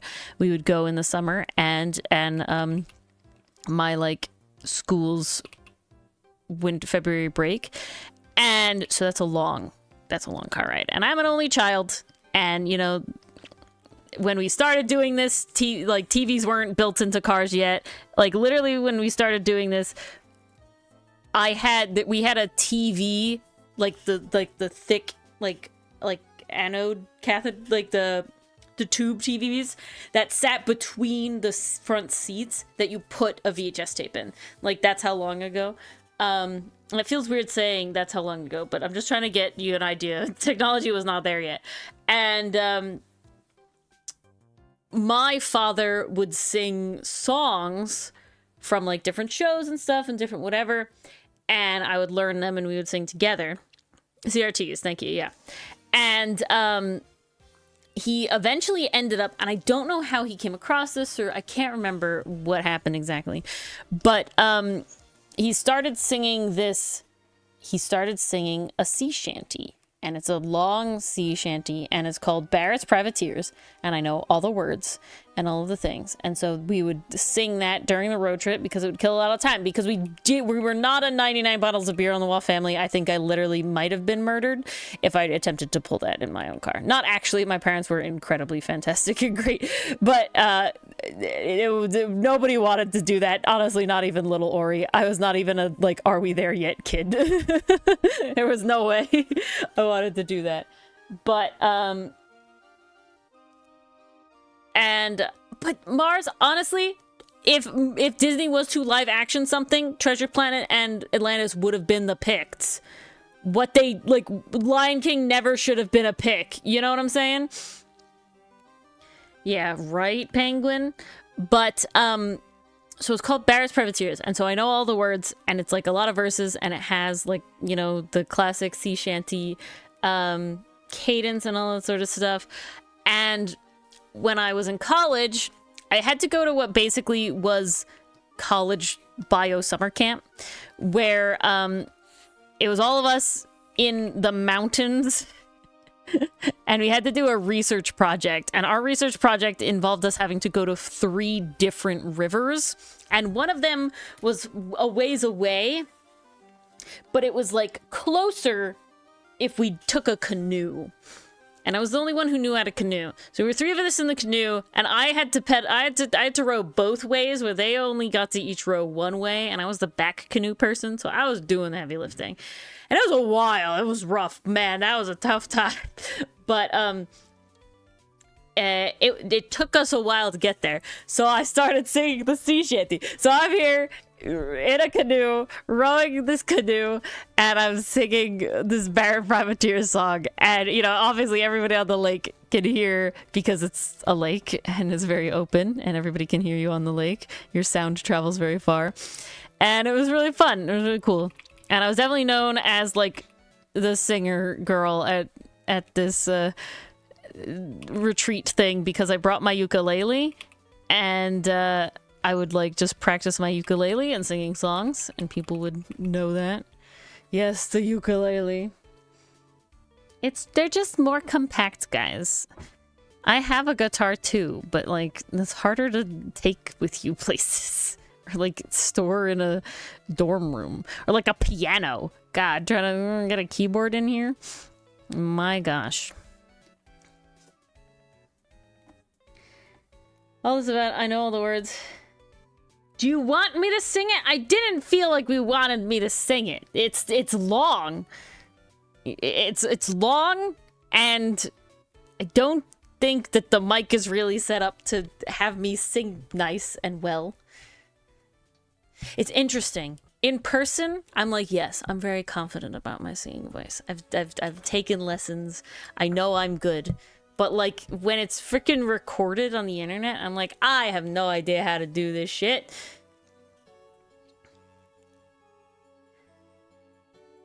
I saw you when you went dress shopping. Yeah, well, she said something, and it did. Yeah, I know, but in like a goofy way. Thank you, Struck. Do we want it? I'll do it if we want it. But if I didn't feel like that was something we wanted, I could pause it and we can do it. That's a little bit of the song. I do own a ukulele. Does that mean that I kiss girls? I have not kissed a girl, I will say. I think Dylan would be very mad at me. I'll sing. I'm happy to sing. But no, I own 2 ukuleles and a gitalele and a guitar. And I think my father owns 2 guitars. And then we have a keyboard. And we had a piano for a very long time, but it was always like out of tune because it was really old. It was like we inherited it. So I did play that for a while, and then okay, if you want to see an interesting thing, I'll plug this because this is cool, and I'm happy with the songs that are on here. But then I'll pause the music and we can sing a second. So let me take a little sippy. Can I go to my profile, please? That'd be nice. So I'm a bard, both in real life and, of course, in games many times. And, I actually have written songs for D&D campaigns that we have done where I have been a bard or I've been a DM, and I actually recorded them. And they're all on this SoundCloud here. Queer folk do love ukuleles. I think there's just there's a big fad at one point in time. A lot of people have ukuleles. I think they're just like, they're very nice and compact, so they're easy to do. And, you know, guitar takes a little more knowledge with it because I do. Also on there is I have like a cappella things. So like I call them half-ass cappella. But they're like not, but they are, in the sense of that, like, I would take a song and I would sing all the parts all the way through, all of it. The Mystery Skulls one, Ghosts, I actually do like. Dance Monkey is okay, but the other ones, like the Ballad of Drakenfell and Windows on the Wall, are like, those are like original songs that I do still like and listen to. I think I have 2 more written. I'm pretty sure I have 2 more written. You like the Dance Monkey one a lot? Okay. I like the song Dance Monkey. That's why I tried to do it. I don't think my half-ass cappella version of it is amazing. But the Mystery Skulls Ghost one, that was the one that started it all. Alright. Where's the stop thing? Let's pause the background music for a second. And then let me start drawing while we do it, because we gotta whistle while we work, you know? Alright. Yeah, Mars also likes to sing. Mars and I were in a class where we actually sang we had to like perform at the end of the year. We performed Journey. What's the song called? Because Journey's the group. You know, the main Journey song. I don't know if monkeys do that, Mason. But why am I blanking on what the song is called? But yeah, I love Ghost too. My goodness. There's much worse out there. Yeah, I can imagine. Like I said, I like the song Dance Monkey. Like, that's why I did a half-ass cappella for it. But, I think it's fun. Thank you! That's the one. Yes, dichotomy. Done in my head. But yes, Mars and I did Don't Stop Believing. There it is. Oh, yes, we also did On My Own from Les Mis. Yeah, so Mars and I go back singing very much. A lot. But, alright. What? I'm gonna do his sleeves that I had this big brain thing for, and the reason we gave him a body. And then we'll try to do brain things at the same time. Don't tell me I've already forgotten how oh no, I remember how I wanted the sleeves. Okay. Oh, the year was 1778. Oh, I wish I was in Sherbrooke now. When a letter of marque came from the king to the scummiest vessel I'd ever seen. Oh, blast them all. I was told we'd cruise the seas for American gold. We'd fire no guns, shed no tears. Now I'm a broken man on a Halifax pier, the last of Barrett's privateers. Oh, Elsit Barrett, cried the town. Oh, I wish I was in Sherbrooke now. 20 brave men, all fishermen, who would make for him the Antelope's crew. Oh, bless them all. I was told we'd cruise the seas for American gold. We'd fire no guns, shed no tears. Now I'm a broken man on a Halifax pier, the last of Barrett's privateers. So that's 2 verses. So it's not a pirate song. It is a sea shanty, but it's not a pirate song because it's actually about the privateers from England during the colonial era, after when they were going to take thank you, Penguin. When they were basically given point blank to steal from American vessels from the British government. They were told, just do it. Go out there, and you're legally allowed to go steal from the American ships. And that's what they did. And that's what this song is about. Is about one group doing that specifically. Aw, thank you. Yeah, so that's 2 of the verses. There's a bunch of verses. Because it's a whole story. Like, it really is. It's really nice. I am a yes, I'm a fan of the Wellerman, if I can say words, Estrock.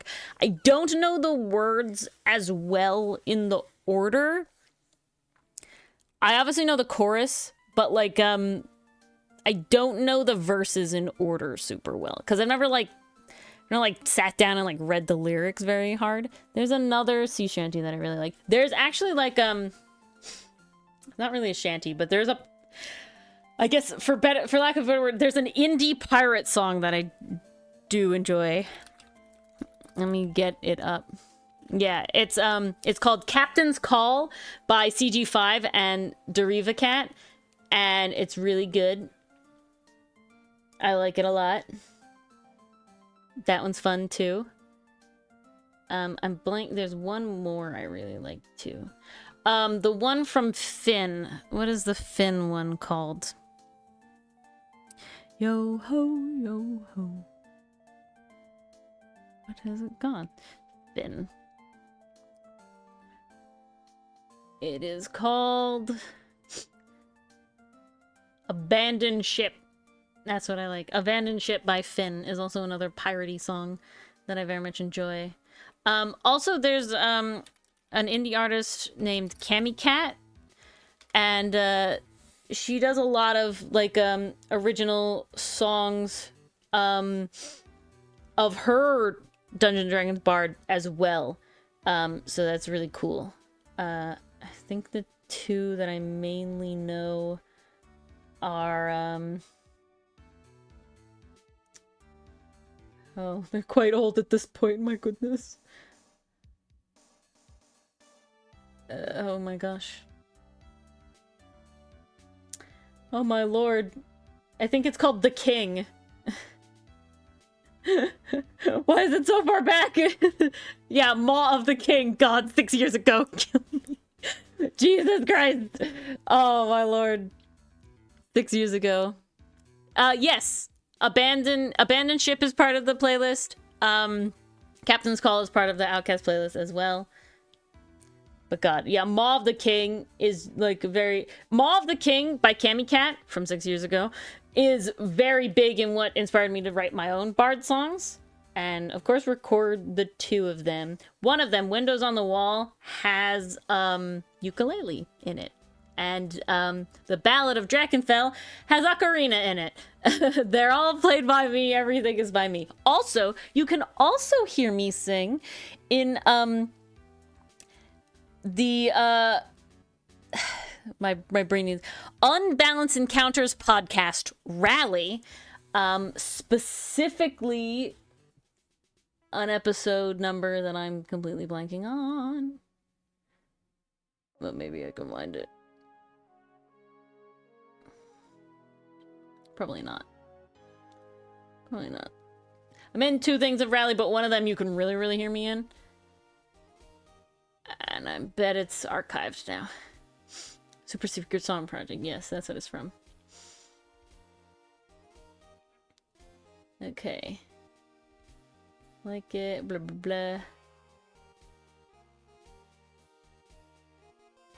An episode.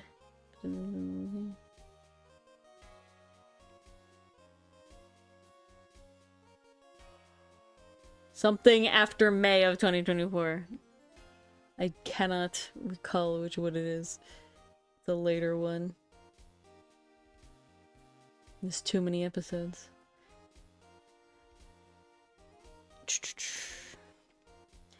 Okay, we're gonna show that too, because it's really cool. I don't know why this Ace Attorney bit right here really gives Pokemon vibes. And I do not know. But this is really cool. So, yeah, so Rally called for singing, and I lent my voice to it as well, and I'm definitely the most prominent voice of the higher part, and I'm very proud of it. And I was, you know, if I'm gonna be honest, I was given high praise for it, so I'm proud of this one. So we'll play that real quick.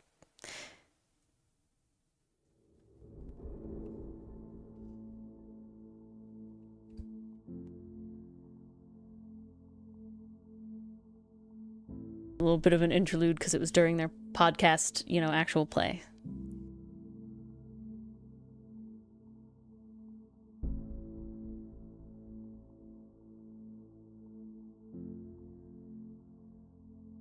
It was a very emotional moment in the thing. I was not up to date with it, but man, when I watched the one part, anyway.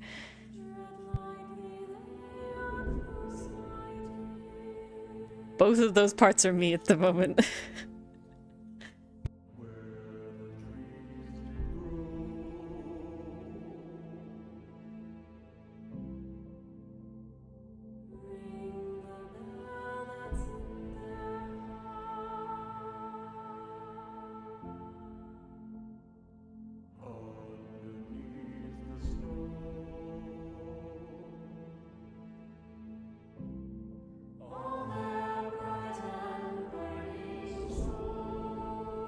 So it's not just me at that point, but the high one is me.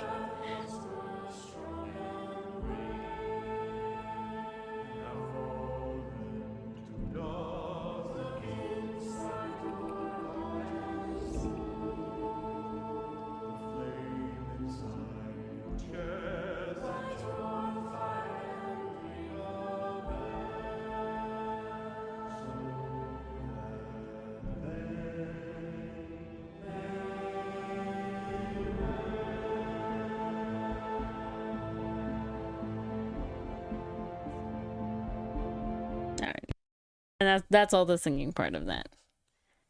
Yes, I'm so very proud of that one. Bardcore for life, yeah. We're here for the bard. If I had slightly better acumen on like how to record singing and do like sound design a little better, I would be way more into doing more covers. But that's like a whole level of stuff. That's why I call it like half-ass capella, and why it was specifically like a cappella version, because I did not have the ability to do the music parts, and I have no idea what people use to do the music parts and things. Thank you, Allie. That one I'm very proud of. That one. I'm also in another indie project that I will totally mention when the episodes start coming out. Just as a voice actor, though, in an additional voice actor. I didn't audition for the singing bit because I did I did chicken out, I will admit. But I'm an additional voices person, so that's cool. And I've joined something else to possibly do more additional voices things, so who knows? I gotta look better into sound design stuff. Oh my lord. All these old videos y'all are putting in chat. Crazy. Alright, this was the idea I have. The bows on the cuffs. I feel like that was nice. Ixion does? Okay, I'll have to talk with Ixion then. We gotta use the connections. I gotta abuse all the connections. I mean use. No. This is see, dichotomy at this point, you're just proving to me that all of the art that I do for you guys is fully self-serving. The Persona thing, Mason? Or was there something else? I was looking there. And I was saying, oh my god, all the old stuff. I really want to, like, make, like, an Outcast song. But it's one of those things where it's like, I kind of only know how to write one kind of song. And that's, like, a very bard song. And I don't know if that's the vibe I would want to put into an Outcast song. Because I'd love to write, like, an Outcast opening song for our own opening, because you know right now we have Castaway by the Ready Set, which is good. I mean, it's a good vibe, but like, really? Okay, maybe I'll try. It's tough. It's tough. Because I will say, like, it's easy for me to write the D&D campaign ones because they have like a very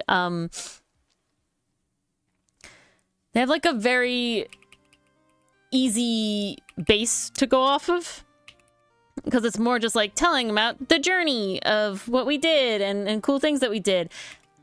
And I guess because like I love Outcast a lot, you know, I want it to be more like symbolism-y and stuff. So I don't know.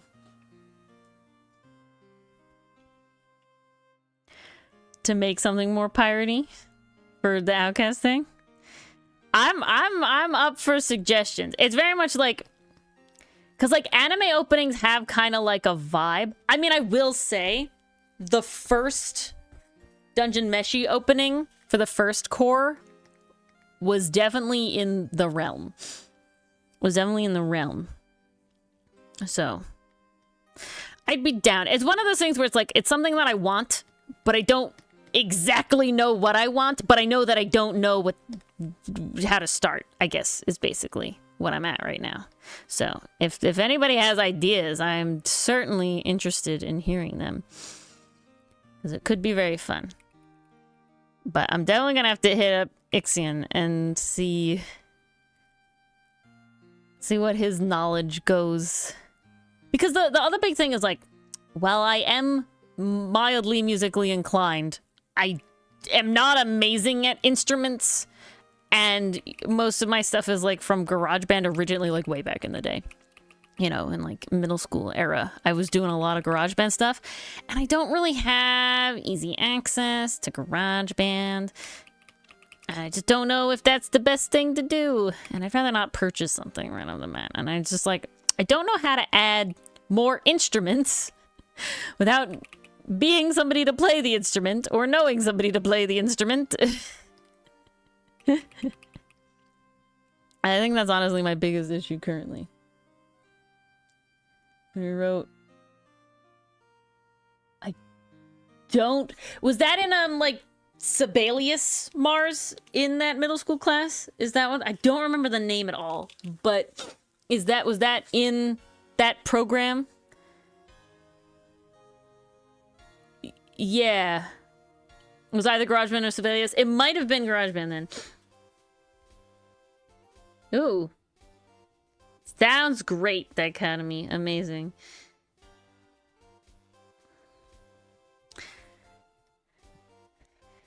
And I don't even know what it sounds like yet. No. But, yeah. Because that's something I wanted to do. I was having, like, ideas for sort of a more, why is this Is the turn music? I don't know why I'm bugging like this is Pokemon music right now. I think I'm just going insane. I think I'm just going insane. I think I'm just going insane. You think there's lots of similarities? It's just the time period. I don't know, right now it really feels like Pokemon.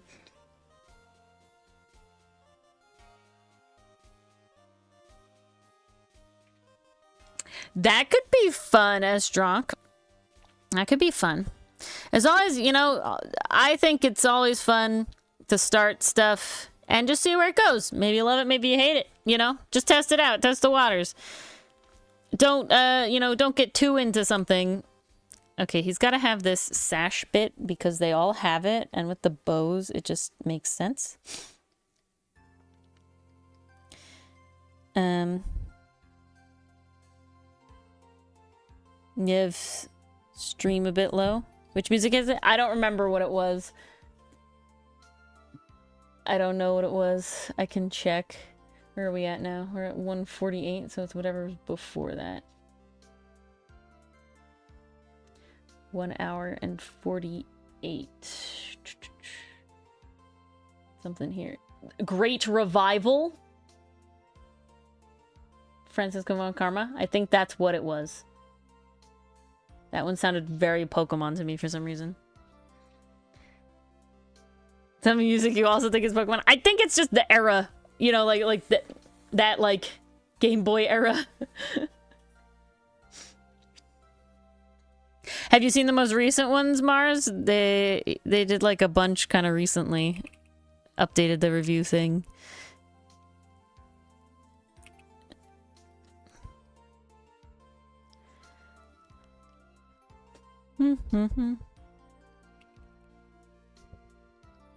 Got bows here.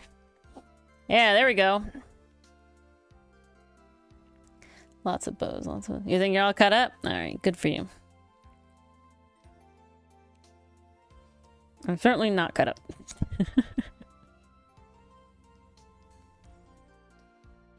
I'm so busy. Okay. I think I'm liking where this is going. I think the wave pattern can go here. And I might lean more into it's more like a swirl pattern than a wave. I'm not certain yet. Because wave is like, and swirl, they're related, you know? I think I like that more. I think wave ends up too kitschy very quickly. Okay, I apparently can't replicate it. There we go. Up and over and down. Oh, trivia. But yeah, so I'm very excited to be part of this other indie project. It seems like a really cool concept. Okay, so I really wanted the boots. There's also like a type of... You know what? I'm gonna do something drastic. I'm gonna do something. I don't know if Dichotomy is still here or not, but I'm gonna do something drastic. And I'm gonna say barefoot. Because I think Rat is barefoot. And like the grippy, you know, the grippers, you know, you need to grip. Rat. Sin bad. Rat, are you barefoot? You are barefoot, Rat. Yeah, I think that's where we need to go. Yeah, gymnasts are barefoot. That sort of thing. Ooh, alright, I'll have to look at that later, Dichotomy. We gotta keep it under wraps so that we can show it to stream eventually with cool Outcast animation stuff for season 2. Because guys, we are approaching season 2. For those who don't know, Outcast after Monday will be going into a planning phase. I'm not gonna say the scary word. We'll call them grippers. The dogs are out. We can add. He'll have like jewelry. It'll be good. It'll be good. But I blanked. yeah, so Outcast will be going into the planning / preparation phase. And, which is not dissimilar from a hiatus, but it's a hiatus just because we literally don't have any backlog and I am literally behind on the thing. Final Destination 5 scene. There's been a lot of stuff from the beginning of Revival. Monarch and Sayu were trying to predict an Oran High School Host Club remake anime. And I mean, I'd be down. Because I predicted like 2 other anime remakes that came out this, like, last year. But, who knows. But, then there's only 2 more entries before season 2, guys. Before end of season 1. So we're getting into the end of season 1 game. Which is pretty wild to think about. If I'm being completely honest, it's kind of like, wow, brain, whew, it's kind of crazy. But yeah, that'll be neat. So we have that happening. There's a lot more Outcasts, I will say. There's a lot of seasons left, but it's really cool to finally get into a point where we're going into season 2. Obviously, again, significantly down the line. But the fact that it's close enough where I have to think about it is pretty wild.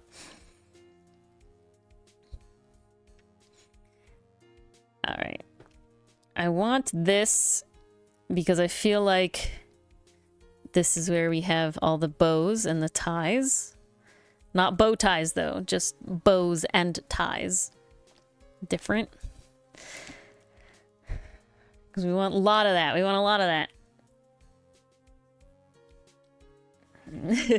Never stop plugging, Mason. Most content creators always gotta plug more, so never stop.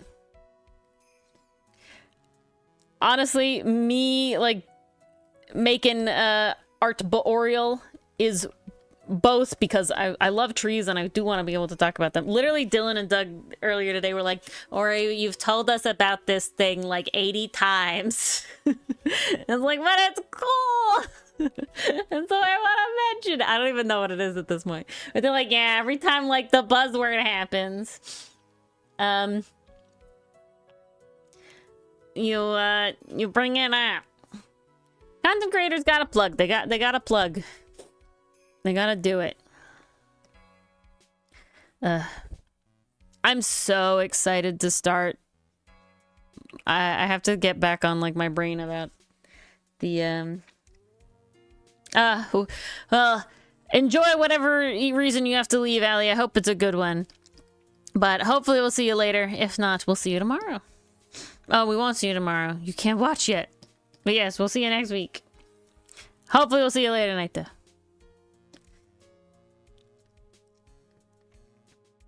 And, he ended up being more purple than blue in the end, huh? That's just a sketch, though. That has nothing to do with what colors he will be necessarily. Okay, this hand is sad. Let's try that again. This hand did not happen. My goodness, I need chocolate. We're gonna have some chocolate.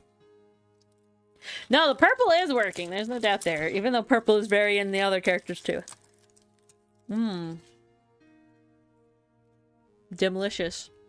Oh, you have a migraine? Oh, I'm sorry, Allie. Go sit in a dark room and drink water. Well, we'll see you tomorrow, Penguin.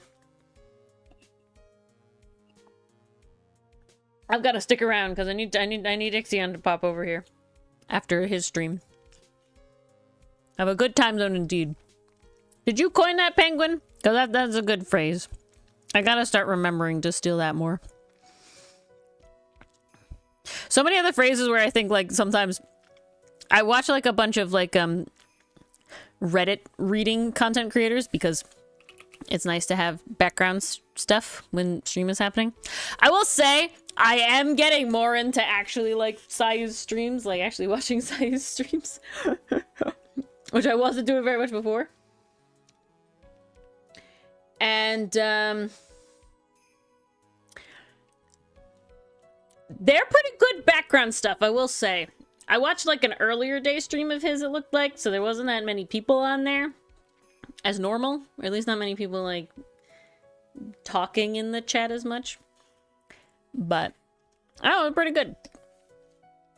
I really am picky about the streamers that I watch. It is very, very few. I have like a good amount of like streamer friends. What? Oh, hello? Hello. Is it working? Yeah, hi. What? Oh, hello. Hello. I really wanted to hop on, so I just forced myself to do a saltwater gargle. Oh, And snap. it seemed to help. Oh, guys. little. What is this? I'm hoping this lasts. I'm really hoping this lasts. Don't you force it. guys. I need you tomorrow more. Oh, luckily tomorrow I'm not going into work. Ooh. That was my first mistake. Was Going- being available over the spring break. Yeah, what? Oh, you're supposed to be off? Well, here's the funny thing. You are off if your kids are in a School? An actual school-sanctioned district? program, like they're doing their services Yeah. through the school and the district. Mm-hmm. You If need you're no under whiteboard anymore. insurance or our early intervention, you must see them and cannot cancel. I see. And that is the hole I have worked myself into. And the other problem, I only had 2 insurance kids on my caseload.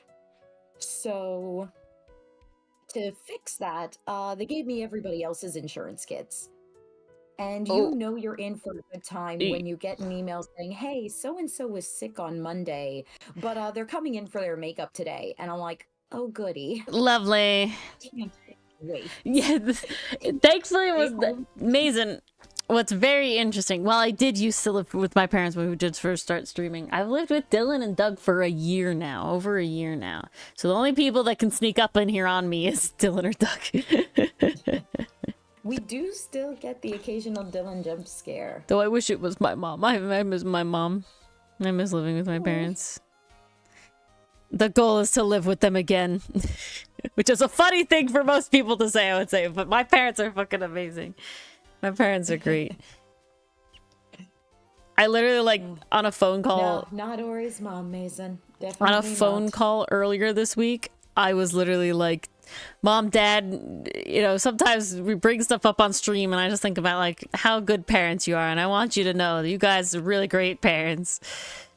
Because I also, like I said, I would listen to Reddit stories and stuff. Incredibly blessed. And you hear all of these, like, family issues about, like, weddings and stuff. And, like, all, you know, and, like, all this drama and, like, inheritance and all this sort of thing. And I'm just like, I'm very thankful that my parents are really cool. They also are like, or you're an only child, so that probably helped it. And I'm like, good! It definitely did. Wouldn't have it any other way! That worked out pretty nicely. Seriously. For you, I must say. It's like people where it's like, oh, if you're an only child, you want siblings, and if you're a sibling, you want to be an only child. It's like, no! Don't change. I would not change a thing. I never wanted to be. There was like a small period of my life where I was like, I did. Undivided attention. There was definitely like a small section of my life where I was like, I wish I had a sibling to play with. But then like, that was like a very like interim period with my life. I think what happened was like, I had also a very young thought. It was a very young thought.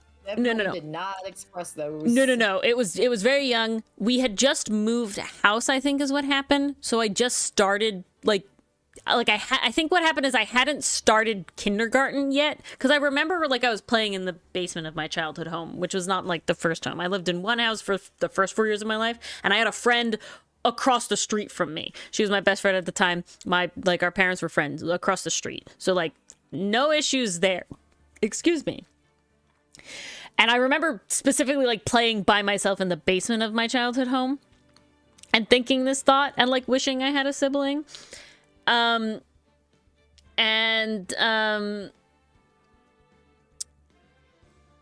and so like we had moved, so I couldn't see my best friend at the time, and I had like no new friends at the time, and like maybe I had just started kindergarten or whatever, you know, so just like there's a lonely moment for little Ori of like, I don't have any friends yet, but it's like kindergarten, you know, like it wasn't like I was thankful that I didn't move when I was in like fully in grade school where you could be like an outsider or something. Like it was like everybody is going to school for the first time mainly, it's still in that you know, phase where it's like everyone else is trying to find friends. everyone's too. equally new. Yeah.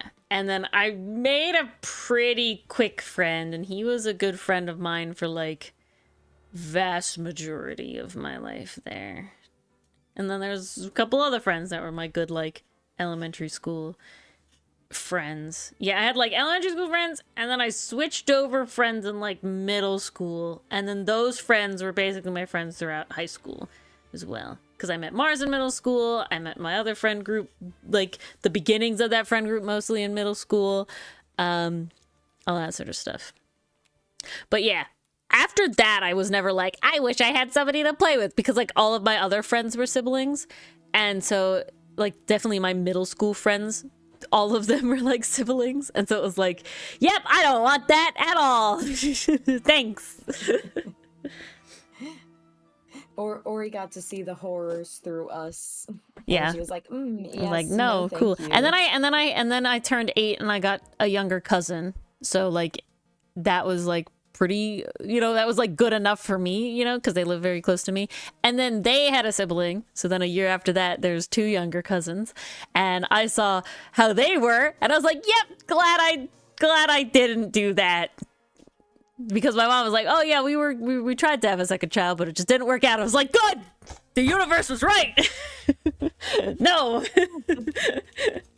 They knew that all of this could only be handled by one child. Or so Dylan's parents had the opposite, where they're like, try for a child, and then they got twins. So whoops. Two So different amazing. sides of the same coin. I like the ones, I don't really, I guess, care too much if the story itself is fake, as long as it's entertaining. But I do care if the voice is fake. I don't like the AI voiceovers. I want the person to actually like be surprised about it, like react, like give their information. I like when they read the comments a little bit sometimes. Like I follow a bunch of different people, not that many people actually. I've like I'll like expand and then like contract for who I listen to. I like the longer the video, the better.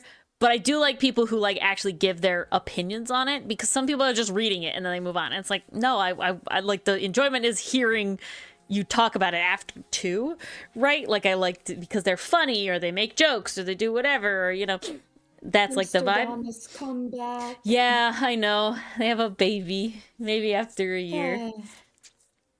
But like they, you know, they were funny. I have to mention something in a second, because that reminded me of something with that to something else. So, you'll see the connection in a second.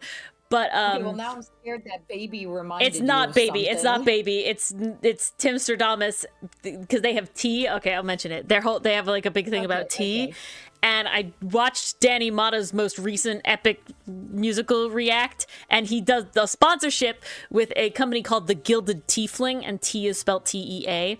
And he was raving about it, and he's like, the flavors are great, and also, but the experience is really it. And they did a collab with Epic the Musical, so they have 3 Epic the Musical teas. They have Quick Thought by Athena, they have Chimera by Cersei, and they have Holy Moly by Hermes. And I'm like, all right, I gotta like this is like, I am the target audience.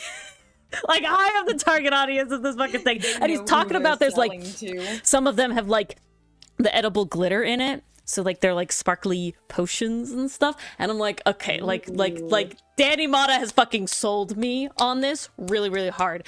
And I went to the site and I'm like, I want the Epic Musical ones, because like the like art on the tea bags is also like really pretty, and so, you know, cool. Yes, we want to support artists and everything. The tea bag. Yeah, so it's really nice. It's loose tea, and I'm like looking at them, and 2 of the 3 are black teas, which is like, yes, I'm a black tea girly. Now I did love that shit. Now, so the 2 that were black teas are Quick Thought by Athena and Holy Moly by Hermes. I'm curious, just knowing that, which one did I buy? I won't tell you anything else about the flavors, but which one did I buy? Those are the two it was down to. Chimera by Cersei was a honeybush tea, which is delicious. I do have a honeybush tea that I really, really enjoy. But like, it had like some flavor in it that I was like, not really feeling that one. I wasn't really looking for that. I feel like you got Holy Moly. I did get Holy Moly. I got Holy Moly. I'm very excited. It's like an Earl Grey. So. It's like an Earl Grey, but it has the luster dust in it. And I'm like really, really, really excited. I'm like, oh my god, I need it to come. That's I need to drink this tea. I need to drink this tea while listening to Wouldn't You Like and Dangerous, and I just need to be here, and I need to be fucking vibing. And I'm like, I need Mars. I need Mars. You can also listen to it while listening to Troy's Zodiac album. Zodiac album too. Yes, and I'm like, I need Mars to come over, and we need to watch something just so she could drink this tea with me. So yeah, we're not sponsored. But, like, I can't imagine the tea tasting bad, if I'm being completely honest. But, like, it's called the Gilded Tiefling. Okay, and again, Tiefling is spelled T-E-A. Because, again, epic as hell, literally. And, yeah. So, check that out if you're interested in that. I'm very excited for that. Time to come out with a tea, Suitor's Blood. Yeah, really. But yeah, Holy Moly had the sparkles in it, and I'm just like, okay, now I have to look up exactly what the flavor profile was. Gilded. Oh my god! Literally, the first thing on their page is the epic thing. Yes, yeah, it is. And Holy Huckleberry Vanilla Earl Grey. Like, excuse me. Delicious. Oh my lord! Yes, please. That is what I got. Like, excuse me. Please. Yeah, we have the Huckleberry, Bergamot Gray. Then comes the Twitch, cardamom and orange peel. Oh, yes! Thank you! Oh, amazing. And then added the magical Luctor Dust. Brandy, cinnamon, black yeah, that's why I didn't pick that one as well. The brandy, I was like, I know, like, you don't really necessarily taste the alcohol, but I'm very sensitive to those sort of flavors, I find. Like, I find basically anything alcoholic just smells like ethanol to me. I really can't do it. So, I wasn't there for that. But, Chimera Call is like a honeybush tea. Yeah, and so that one looks very nice. I think you'd be more into that one, yeah. Yeah, oh, I'm already looking at it and I'm like, wait till I get paid tomorrow. Wait till I get paid But tomorrow. the art is so pretty on the bag. Oh, it's gorgeous. And I'm just like, They put so much friggin' effort into this. I love it. Oh yeah, like, glad y'all collabed, you know? Like, thank you. I am really... do more. That's my favorite thing. There's a bunch of, like, you know, I watch a lot of content creators because I do listen to a lot of content because I draw a lot and I am not good about not having anything in the background.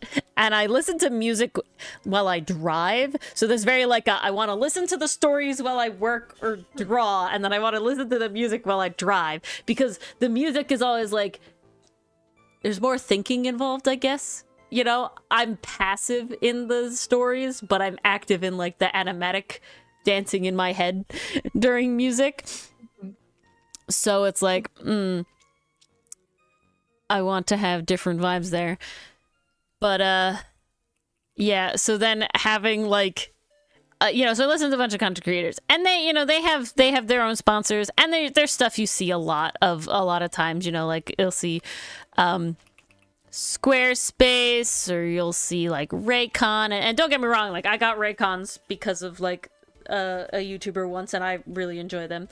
You know, Raycons were a good one. You know, you see like VPN stuff, and it's just like, Guys, I'm not really a VPN person. Ori is very susceptible to peer pressure. I'm not. I don't have any VPNs, and I don't have whatever. But like, if there's a content creator that has show, like if Markiplier says like it's good, like fuck yeah, it's good. Like I will say, Markiplier has not done any wrong. So like, I'm gonna take that. If he wants to film something, you know, it's like, yeah. And like, you know, I do research on it. I don't blindly like get it or anything like that. But yeah, running through D&D podcast sessions. Yeah, I used to do that a lot, Pastry Puff as well. I was mostly doing them while I was weeding, but definitely I was listening to the Adventure Zone for a while doing while doing art. And then I just kind of fell off of it. That's how I finished the Adventure Zone too. Balance was great. The whole summer of weeding. That was the only way I finished it. Yeah. It's one of those things where it's just like, I liked the original vibe, and, you know, I've kind of fallen out of live actual plays, you know, not live actual plays, but like actual plays. I'm not in an actual play space of mind currently. The whole honey thing, yeah, crazy. Yeah, so like I totally am like, yep, if Markiplier is saying something's good, like, yeah, we're doing it. Or if like Markiplier's like clothing company brand, like Cloak or whatever, it's like Cloak something. Like we know that shit's good.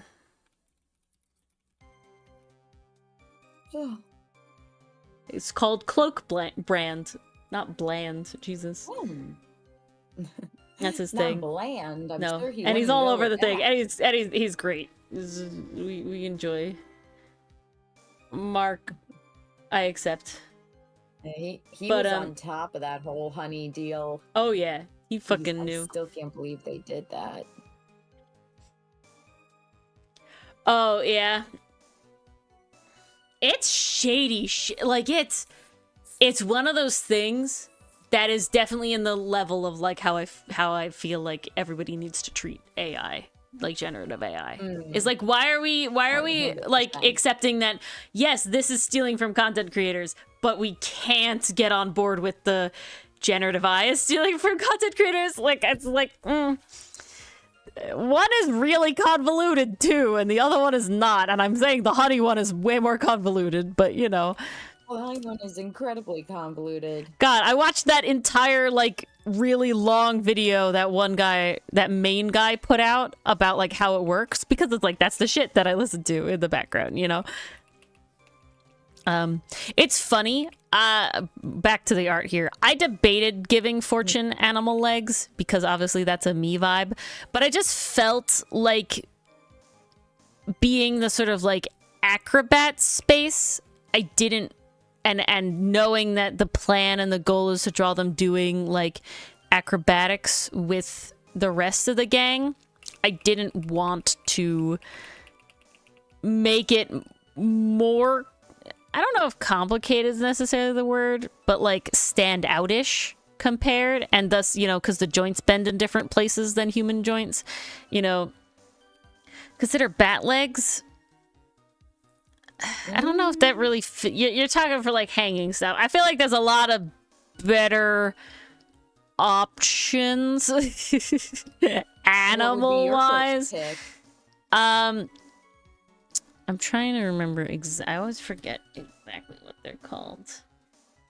But there's one like barracks that does it. But honestly, squirrels, they have reversible ankles. But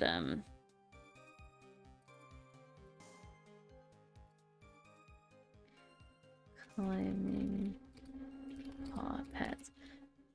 Because I think of Fossa and I think of I want this animal. What is an animal that I think of? Not a possum. Not a tree kangaroo. No. A squirrel.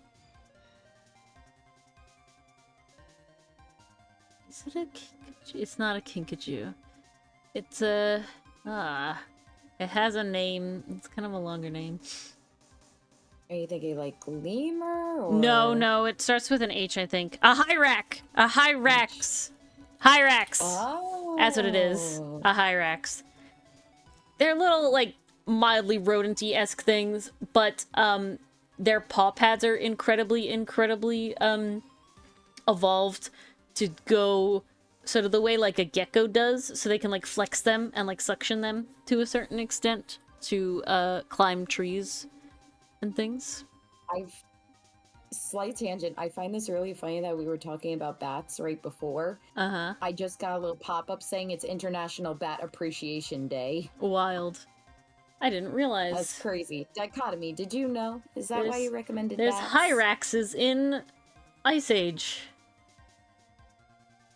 I didn't realize this. Oh. I never knew that either. Where are they? Ice Age, because it's the one I never saw, Collision Course. That's why. Oh, the dumb one. The one I never saw. You know they're making another friggin' one. But it isn't why you brought it up? Alright. They're making another one? It's one of the things that needs to die, I'm sorry. Too many. Yeah, too many. There's now too many Shrek. Now I think Manny's a grandfather. There's and too many it's Shrek. like, There's too many please. Ice Age. There's too many Toy Story. Okay? There's too many Toy Story now. We need Oh to my God. stop. We need to stop. Make something new, please. Yeah, please, exactly. You draw goats for no reason? Goats are cool. Goats are cool. That's not what I wanted to do.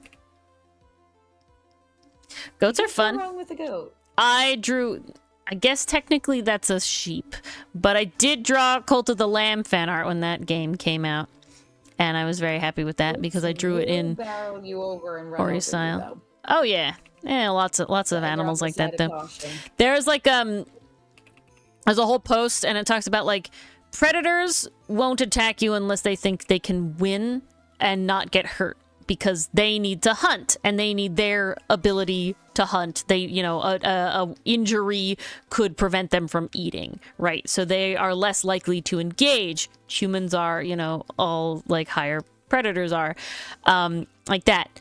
But a prey animal knows that its life is to die, but it will take you down with it. So that's why they're more like, you know, That is why they are to be feared. that's why they're scarier from like a you know, human standpoint, because their instinct is immediately, you know, maim or be killed. They're literally like, well, I got nothing left to lose. You heard, The only thing I what, can do Collision is Course take you is so with me. bad?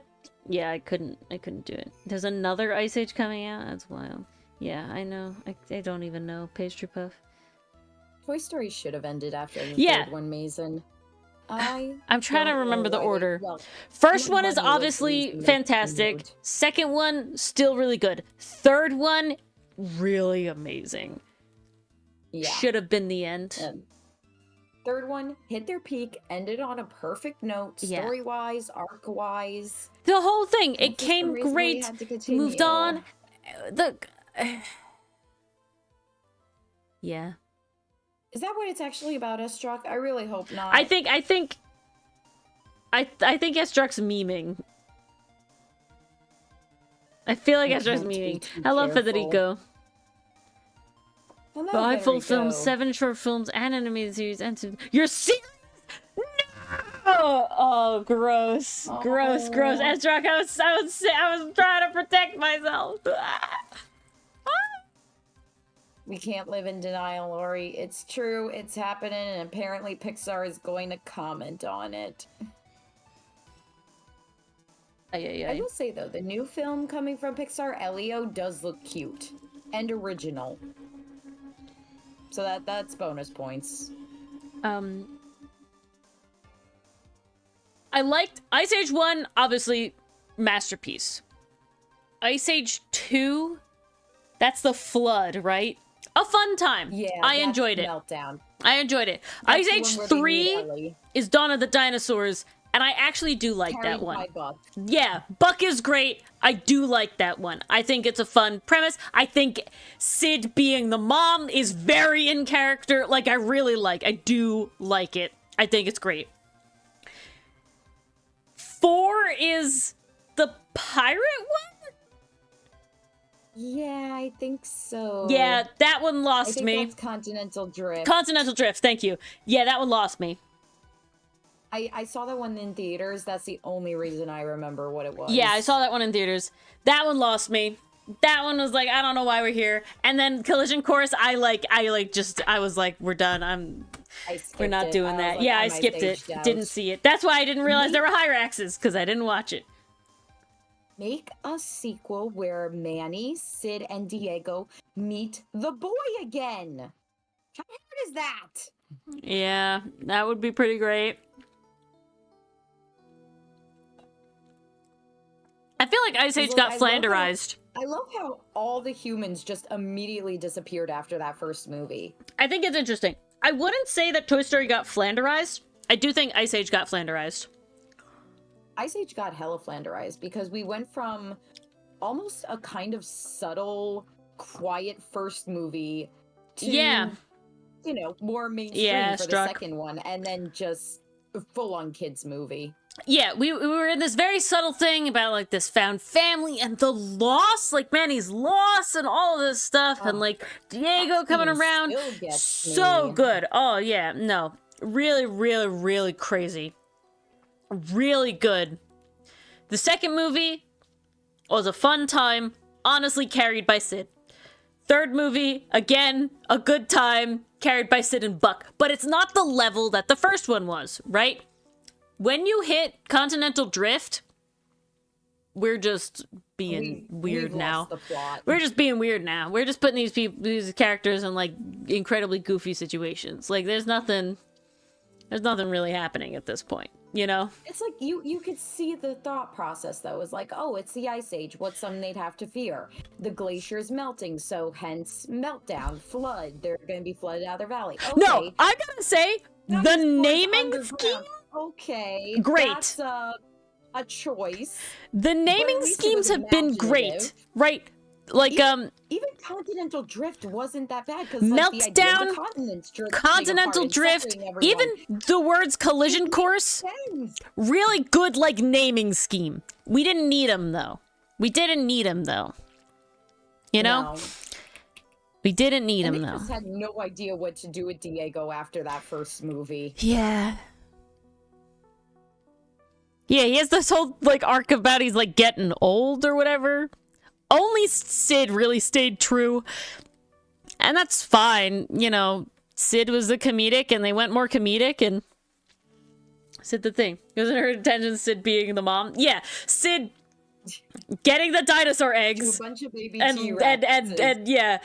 like raising the dinosaur eggs was honestly, like, I'm okay with this like, this is a very Sid direction. Like, we've had that in all of them, right? We have the baby sloths moment, you know, we have the dodo, you know, we have all of this stuff. Very Sid. I was okay with that, you know? But it went from, and it's and they were kind of doing something with Dawn of the Dinosaurs about how, like, because Ellie was pregnant, right? And we obviously know Manny's backstory with what happened to him. So he was being very overprotective, but it was more played off as, like, a gag. So it wasn't the same. It was more played off as, like, dopey dad rather than this is rather than traumatized, you know, second-time father making sure they don't fuck up again. You know, like, Jesus. Yeah. Diego and Sid had good... Yes, the Diego Sid vibe was also on point, especially in the first movie, though. Especially in the first movie. It's great in the first movie. The second movie, they get a little moment where Diego has to say, like, no, Sid, we want you to stay Ellie's with the group. 15. Who's 15, Mason? I'm so confused. Wait, who's 15? I don't know who's 15. I'm concerned. I almost don't want to know, but I need to know the answer. Now I'm scared. Toy Story, I felt, was less flanderized. You know, we had the Buzz and Woody, you know, overcoming their differences in the first movie. We have Buzz got flanderized in 4. That whole gimmick of him pushing his buttons and listening to his inner voice is 4 was bad. No.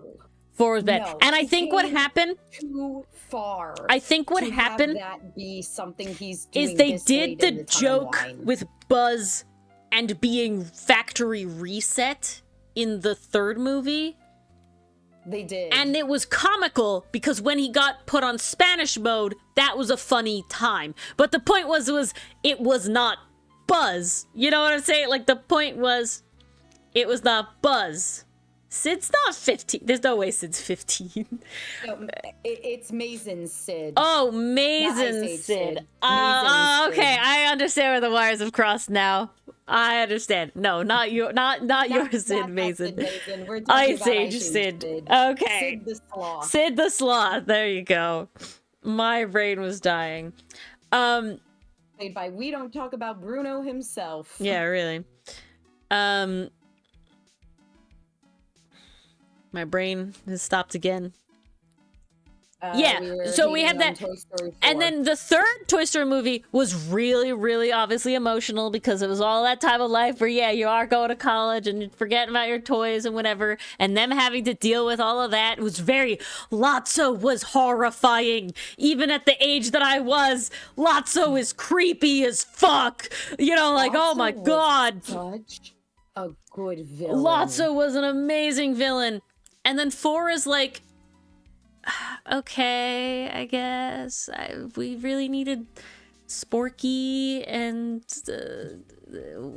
poor Buzz. We really went into Forky's lore about what makes a toy a toy. No, we didn't. Like, it seemed like we were going to explore that, and then Yeah, we just Lotso were like, was "Let's go amazing. to the amusement park now." Lotso was a fantastic villain.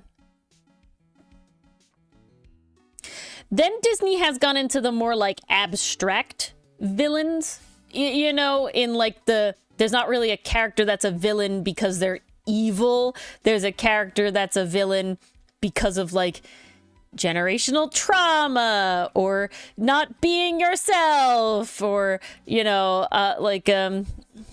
who's the other one? Circumstance. Yeah. And it's like, those are okay. But Lotso had a compelling backstory that he took too far and became a villain. You know what I'm saying? Like, that's what we want, man. What Lotso did is he projected his pain on everyone else. Mm-hmm. And he forced the two around. He forced Baby and he forced, I think it was Chuckles. I think the clown's name was Chuckles. Chuckles was the clown. He made them follow him. And Ken, and, you know... Baby into thinking, oh, your owner doesn't love you anymore just because she threw me away. She also doesn't care about you. If I can't have her, no one can. Yep. But he smells like strawberries, yep. I will say, it was crazy that there was, like, a ton of Lotso merch, though. Like, I get it, he's a strawberry-smelling teddy bear, but, like, damn. He's the villain, Modern guys. Disney make an actual villain challenge. Yeah, we have, like, minor villains. I didn't see Moana 2. I kind of am not gonna see Moana 2. I've heard it's not great. That was my understanding. But it has, like, a villain in it. Pretty weak. Unlike how I've at least heard, I've always wanted a brother from the Mufasa movie that everybody agrees is bad, but at least that song we can all agree is, like, fire. I have heard nothing about the Moana songs. Like, I've not stumbled across anybody trying to animate them. Like, yeah. Ori, that tells you everything you need to literally, know about yeah, the quality of it those literally songs. does. It literally if no one does. Is animating to them, if no one is talking about them, if no one is doing covers of them, yeah, heard you nothing. made a bad Versus, song. I always wanted a brother all over the internet, and the amount of like I've reanimated it to make it look good. You know, I've done.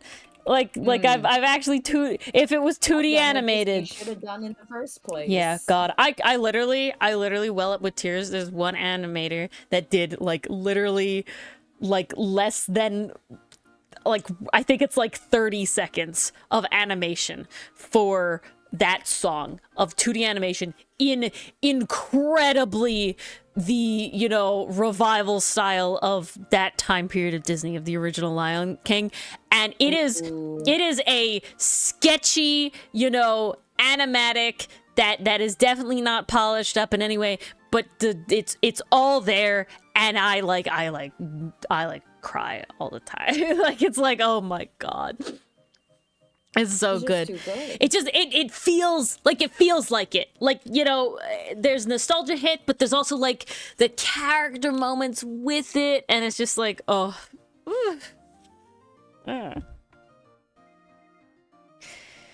Gets me every time. When it hits good. No, it hits every time I watch it. I'm just like I get choked up a little bit. There's a little choked up in it. I say I like one thing out of live action Disney. There has been one singular thing I've liked out of one live action Disney movie. And it is, I do enjoy the Beast's song Evermore from The Beauty and the Beast.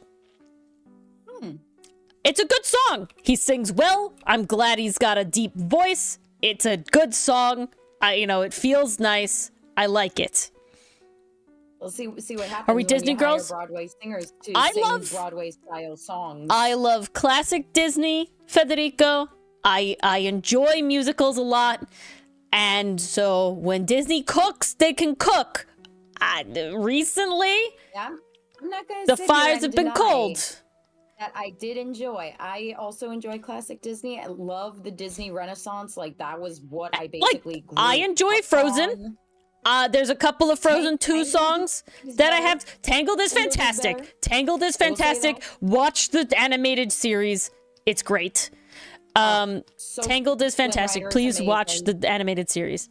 That counts though, Mason. I'm counting Pixar and Disney. Like, I'm not, I don't separate them, like I love Toy Story. I have a Woody, for my whole life.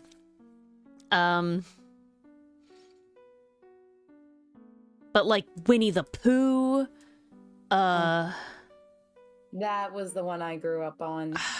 I have a Little Roo. Oh, all I right. had so many Tiggers growing up. There's another I sound. had one Eeyore. I loved Piglet. Disney cooked and gave us food poisoning. No, like I said, I enjoy Frozen. I love all of the songs in Frozen, the first movie. I really do. I know all of them except the one with the trolls. That one just has a lot of lyrics that, like, a lot of stuff going on. I just don't know all the words to that one. But all the other ones, I sing it all the time. We have the disc. I really enjoy Frozen. I do like it. I'm happy with Moana. I enjoyed Moana. I thought it was fine. I did enjoy it. Moana was a good one. Encanto made me cry. Encanto I was also so good. I invested did. in The that songs movie. are good. I do. The artistry so is great. good. The story is very good. I do like it. Rayla. Okay. Raya. Sorry. Raya. Okay. I feel like it Raya had had a lot of potential. good I feel like I soundtrack. liked. The story I tripped wished- over itself I a wished they lot. had singing. Because they didn't really have as much songs. I No, they did didn't have like. any songs. Yeah, they didn't have any There were songs. no songs in Raya. I wish they did. I'm kind of sad But that the they way- didn't. The way they botched that whole moral on trust, I was just like, what are we doing? Yeah, it had good bones, but it fumbled the bag. It Yeah, fumbled the surface bag way pressure is too hard by fantastic, saying, Mason. Trust Oh my everyone lord. implicitly, no one will betray you. When the movie started with a betrayal because she trusted someone. Yeah, I'm like, it's very 1 like. + 1 does not equal 4. I'm not quite sure how you got here. Yeah, there was very much like we had something in the oven, but we didn't let it bake long enough. I love That was Coco, a Federico. Raya. I love I like the Coco. beginning of the end. Federico, I love Coco. Oh, Before Coco's so Coco, one of my favorite movies ever. This is in like top list. I love this movie a lot. I love The Book of Life a lot. I know it's a jukebox musical. I don't care. I don't it's have hate for jukebox good. musicals. People who are like jukebox musicals are inherently bad. Fuck off. I'm sorry. I don't give a shit about your Does opinion. have an original song in there. Yes, we have mentioned this Estrock, and it's very unfortunate. Wish is again one that fumbled the bag. Cool idea. Really disappointed we didn't have Starboy. Songs had potential. I enjoy Chris Pine in the Into the Woods movie. I think Agony, He specifically could've the been Chris a Pine good version, villain one of if my he favorites. Was allowed to be a full villain. What could have been He really could've good. Done it. Could have been really good. I feel They like fumbled he was the bag. robbed of his opportunity. I feel like it went. And what did we watch? I watched the Goofy movie again recently because of Rage Paint in her Discord channel, and I will say, watching that again is like, this is how Disney was meant to do callbacks to shit. The amount of references in that movie that fit implicitly, that do not feel shoved in there, that are just like, oh, look at that, so good. Versus the way they do it in Wish is like, we have a quota of these references that we have to make, and we're gonna shove them in at this point. There's no way to betray. Yeah, exactly. It was like it just hurt. Yeah, exactly. Pastry, exactly. Good night, Mason. Yeah, Good night, Mason. I love I love most of the art direction for Raya. Most of it, not all of it, but most of it. Really, Fantasy Sue's design. Yeah, no, she's the part I don't like. She's the part I don't like. Look at the concept art. It's like, look at what we could have had. Yeah, but like the clothing of the like the kingdoms at the beginning, Clothing, gorgeous. background. Oh my god, like it's beautiful. it's one of those things that hurts because it's like, it has its moments, it has its bones. I can feel it wanting to be there, but it's not. It just needed a tighter Didn't story. do it. Didn't do it in the end. And they should have sang. I'm sorry. Come for me. They should have had songs. I don't care. They should have. God, imagine the two of them fighting and them singing the duet. Oh, could have been so good. Could have been so good. God. Very pissed off about that one. It's not a movie I've watched again. Could have had the plagues, but with fighting at the forefront. Would have been great. It would have been so good. Would have been so good. Like I said, after that, what Disney movies have come out? I think Pixar Encanto movies did come out after Raya. Yeah, it did. We like Raya, Encanto. Frozen 2, then Encanto. We like Encanto. Frozen 2 was, it was okay. It was alright. It was pretty mid. Done. You know, the songs were an okay time. I do like some of the songs. I'm sorry. I like Elsa had some bangers in that one. That I do like the fucking that's Into great. the That's good Unknown. shit. Yeah, Into the Unknown and the other one. She has two. I don't remember that one. Yeah, there's two of them though. That the crunch was a good thing. No, I did not. Estrog. I have not seen a lot of documentaries about this stuff. I mostly do what Mars does and we watch like YouTubers talk about shit. That's unfortunate though. Yeah, I see what you're saying. Dichotomy. They'd highlighted as a positive, where they're like, "Oh, look Most how much places we do. managed to get done in this amount of time. Look at how hard everyone worked." And it's just like, you realize these aren't good things, right? Yeah. Like, if you gave the team time to work, you could have ended up with something better. But the two Elsa songs were really good. I did like them. I feel like that's where the majority of the effort went. That's where because they knew it goes. Elsa was such a popular character, and they wanted Let It Go 2.0. And I'm okay with that. You know, like overall worked out okay. You know, like with the song direction wise. Story, it was a little like, okay, we kind of did the same thing again. Not gonna lie, we kind of let it grow better than let it go. I'm gonna have to say no, it's drunk. Let It Grow is funny. I think the Lorax songs are I'm gonna wait a couple nights before I attempt please. that. You can't stand Let It Go. I know my cousin, he could not stand it. If you played the first chord to Let It Go, he would flip out. He was young at the time, but he was so upset about it. Yeah, it can. Everywhere. I like Let It Go. I will say, shopping and it'd be on the I'm radio. going to totally be really, really self-serving here. While I did a lot of soprano stuff in choir, what I am as like a theater person is definitely more on the alto. So princesses like Elsa and Anna and Pocahontas, where they are like in a lower range most of the time. Obviously, Elsa and Anna do have like higher moments, but like the majority of their range of the song is like where I am having the best time with like singing in a fun way. So I will totally say self-servingly that singing those songs is extra good for me. Also Moana, the How Far I'll Go, also in the like decent range for Ori here, as like I can belt that in a very comfortable, like I'm having a fun time singing and I'm not having a professional time singing, right? You know the difference. Oh, there's a massive difference. So there is a level that does come with that. Biggering is peak as fuck. I love biggering so much. How biggering is really good. How bad could it be? So good. So good. So good. So good. It's sad that it got like Tumblr memed on, because the movie itself is kind of goofy. What I'm really upset about, I'm very upset that the Grinch one by Illumination had no songs in it.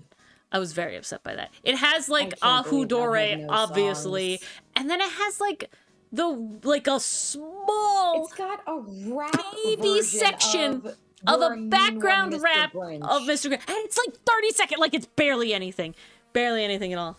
Whoa, whoa, whoa! What are we whoa-whoa-whoing? I don't know. I'm so curious what we're whoa-whoa-whoing. What are we whoa-whoa-whoing? Got the stream lag. I need to know the whoa-whoa-whoing. I'm waiting. We'll wait a minute. He's all the way in that other country. The Grinch version of God Rest Ye Merry Gentlemen. I'm gonna... is that the scene where they're chasing him through the streets? I'm gonna say I saw that movie only once. So I'm gonna say when the characters themselves aren't singing, I'm not that good at having both things happening in the background. I really like the Pentatonics version of God Yes You Magician. I think that's what I'm thinking of. Is really good. You might be. Yeah. No. I'm talking Dichotomy. Original songs. I'm not even talking about original songs. I'm upset that the Grinch, that they didn't sing, that it wasn't a musical. Because even Horton Hears a Who has the jukebox musical bit at the end, which is honestly a fucking highlight. Like, if you don't like that part of the movie, like, what are you doing? Like, that's a highlight of that movie, is the ending, where they're all singing. That one came the hell out of nowhere. Candle in the Window. It's so good, though. It's so good. Yeah, no. I'm not saying there's no good songs. I will say I'm disappointed in their version of the Grinch song, but I'm mostly disappointed in the fact that it was there for, like, no time at all. That they were literally just like, we have to put this in here, otherwise everybody's going to flip their shit. So we're going to do something. That hurt a lot. We're not going to make a Grinch movie without putting the most popular And of course, song. they're obviously going to put Ahu Dore in there. And those are, yes, people are singing that.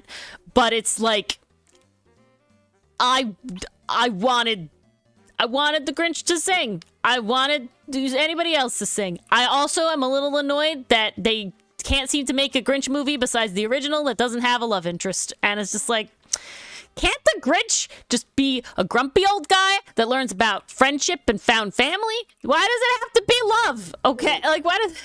Wait, did they give the Grinch a love interest in Illumination's version? Is that... Maybe I'm mixing it up.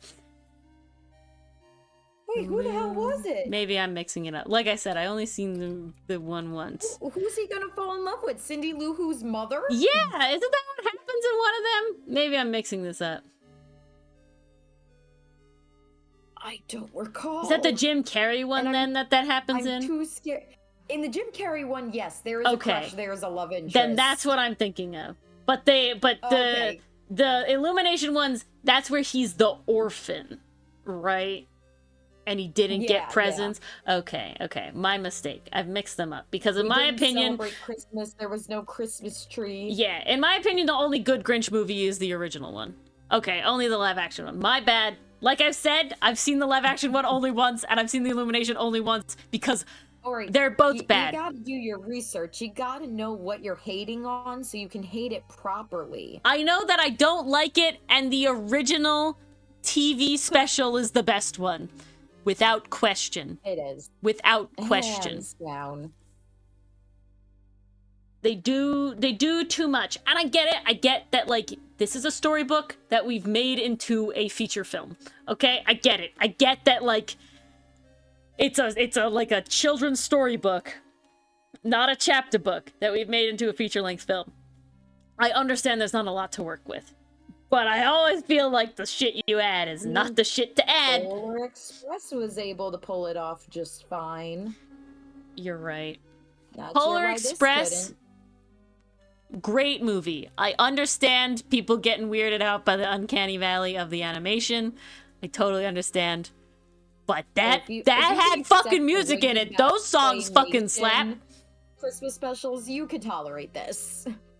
See, the claymation ones are fine. It's more the, like, that they were, like, uncanny valley is all I'm saying. Well, that's what I'm saying. No. If you can accept the uncanny valley there, why not accept it elsewhere? Yeah. At this point, uncanny valley and Christmas just seem to go hand in hand. No, I love the Polar Express one. I do wish the elves had a different art direction, I will admit. The elves certainly had an art direction that I feel is like, why did we have to have this be that? Like, we could have done it differently and we would have improved it greatly. But great songs. Yeah, no. Hot Chocolate, top fucking tier. Oh, that one's so good. So good. Why are you doing this to me? Because you did stop. You tricked me. Okay. It stopped? Oh no. Yeah, I have an automatic backup thing, and it just, it unpaused itself because it had been 8 hours since I paused it originally. Oh, I see. Okay. And it just makes my art program lag a little bit if they go on at the same time. Poor little art program. Yeah, it's just that for whatever reason. I don't know. No, Polar Express is good. I'm trying to think of the last, like, actual Disney animated movie I saw was. The last, well, if we're including Pixar, we do include Pixar. Was Inside Out 2. I still have not seen Inside Out 2. That one was pretty well done. I like how they took the Thomas Sanders route of how to portray anxiety. As, yeah, too much of it isn't a good thing, but, you know, with a little bit of it, it can actually be positive. Thomas Sanders did do it first, but yes. You know what? If they had to copy anyone, I'm glad it was Thomas Sanders. We stand Thomas Sanders in this house. And then the one I saw before that was Elemental, which, oh my god, got such a bad rap because of the trailers, but really, it's a good rom-com. And guys, I have seen it. Someone who hates rom-coms. What I have seen clips of it, and the formula is good. Oh, Ori, you would love Wade. Yeah, no, what I have seen of it, I'm like, yeah, I would enjoy Wade. this. He is the biggest green flag. Nice. Second only to Flint Rider. When we drink the ooh, holy moly. Sounds like we're doing drugs. It's just tea, guys. It really is. And I call this root holy moly.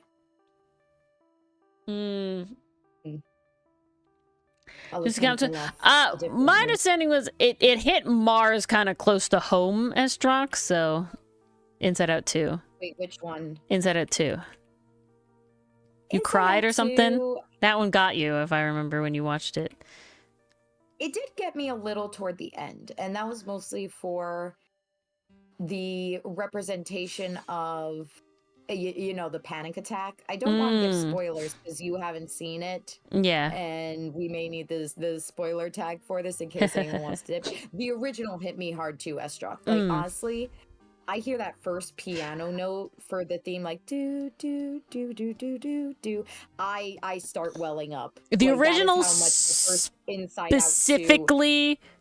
Out the original Inside Out hits me. Yeah, the original Inside Out specifically with the childhood imaginary friend. Yeah. That woof. Whoo. It's got like bluey levels of suddenly the music kicks in and you're like bawling and it's like, what? How did we get here? But there is a part in Inside Out too where like Riley's kind of coming to terms with who she is and forming her own identity. And the way they portray how that's done was really interesting. So that is what stuck with me. Okay, I have a good idea here. I wouldn't say it hit as hard as the original Inside Out one. I definitely, like, if you gave me the choice between the two, I'd pick the original Inside Out.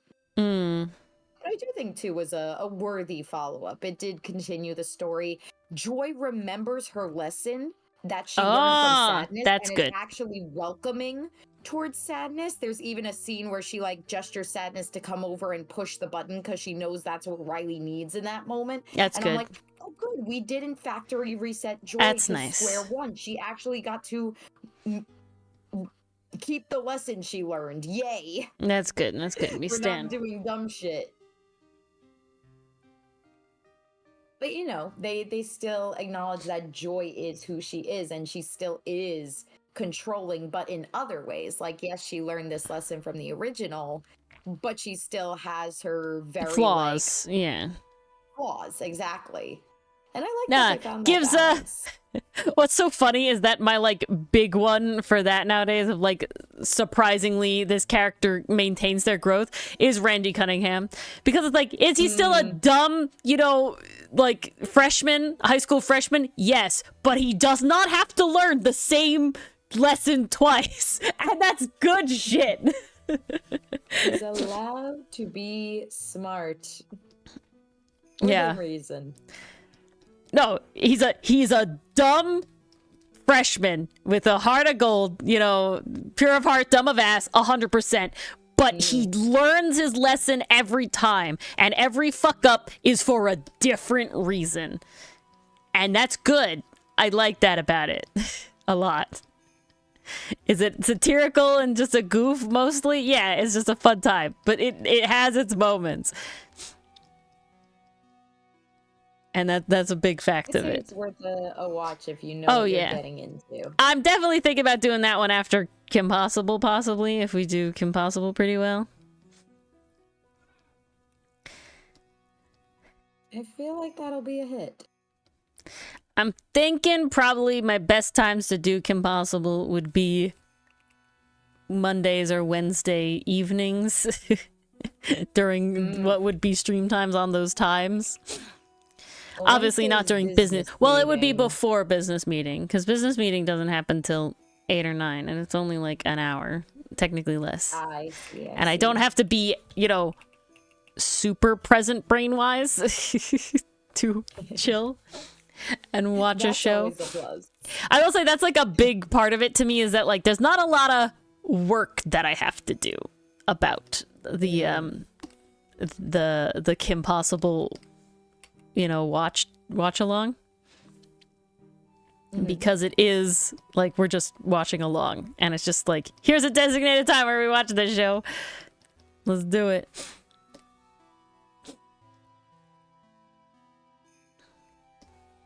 Okay, I am giving him like a belly dancer-esque scarf, because one, it's gilded, it has a lot of coins, and 2, I just feel like it brings something more to his design on this side. Well, I'm gonna leave Ori to that. And yes. you guys be good to her. Remember, hopefully Ixion will come over don't soon. bully her too much. But I gotta get some rest because my throat is just Yeah. not having a jolly old You time. bet. But You I'm better be good happy tomorrow.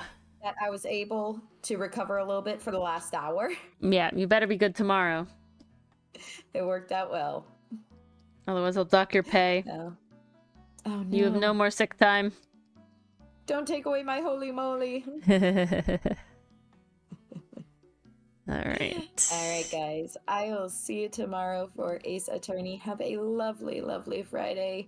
Stay healthy. Stay. Well, I can't say warm anymore. It's not exactly cold outside.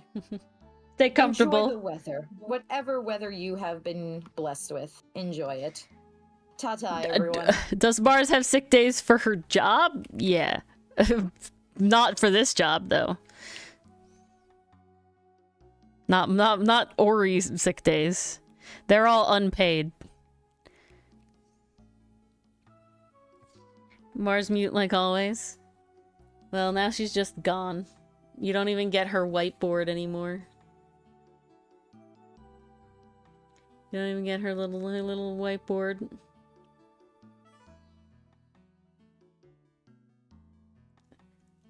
Oh no, I struck this image. Why are Woody and Buzz still together in this, though? Woody left. I'm really pissed already. Pissed.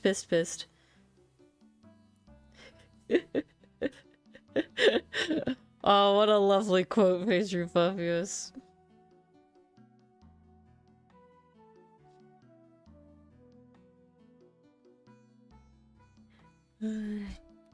Huge, lovely. I did not see them already. Oh, hello! We were just talking about you. We just missed Mars, but that's okay. We're over here.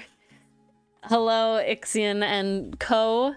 I think you did Pirates again today? For world building? I think you did. Yeah. Hello. So, if we're doing this, a plot point for the pirates. Amazing. Well, what we were doing today, let's go through the points of order again. All right. So we're not gonna look at it yet. Hold on. We're gonna go through the points of order of how we got here and all of that. So, as you guys know, the pirate thing was partially inspired by me and my comic Outcast. Yes. And if you like pirates, you should go read it. It's good. And if you don't like reading, you can listen to us voice act it, which is also good. So, you should do that. But, as you all know, the Economy Games has the lovely Harlequin class, Homebrew Harlequin class, with this lovely representative here, known as Whimsy. And I thought Whimsy was so cool that Whimsy needed a lover, and Whimsy's lover is Wonder. I designed Wonder. I don't know where your arrow is. There it is. Wonder to be Whimsy's partner.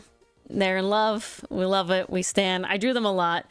Then, the Economy Games had the audacity to make another subclass for Harlequin that had art. Because how dare Molly? And Molly, they named him right away. And also was like part of the polycule now. So then I had to draw all three of them. And here they are. All three of our lovely Harlequins and our Harlequin in spirit. Is there some Jack Sparrow inspiration? I wouldn't say mostly. I would say that Jack Sparrow's just a pirate and we're doing pirate. So, of course, last week on Friday, Table Talk Workshop, they made the Marooned the Marooned Boatswain Harlequin subclass for the pirate theme. And we named him Fortune. And yes, he's him still. I have confirmed it. We are in the him territory. And this is his design so far. Oh, we lost his shirt. There it is. This is the design so far. I'm really happy with the hair. I'm really happy with all of the bows. We did a lot of bows here. I'm debating doing more on the lapel here. We may have to do a little more. This lapel bit. But we stan. And he's shoeless because he climbs the ropes. And better grip there. Better grip on the ropes with no shoes. But I'm glad we enjoy him. It'll be interesting to put him together with everybody else. Also, we have decided that, unlike before, where I was following a very singular color palette for the other ones, we're only going to keep Wonder and Whimsy in that color palette because they were what that was designed for. And I'm going to give Splendor a color palette revamp, and Fortune's going to have his own as well. So they might, Wonder and Whimsy might have a color palette update, but it'll be kept relatively the same. I may just like remake it personally, I guess, because it was basically like a quick thing that I like found and threw together. So I may do one that's sort of my cohesion, probably brighter colors on it all and everything like that. Gives seductive vibe. Yeah, I mean, a large portion of Ori's brand is making X hot, so there was no way it wasn't gonna look good. I mean, he has to live up to all of these hotties, so, you know, they all have to be in it.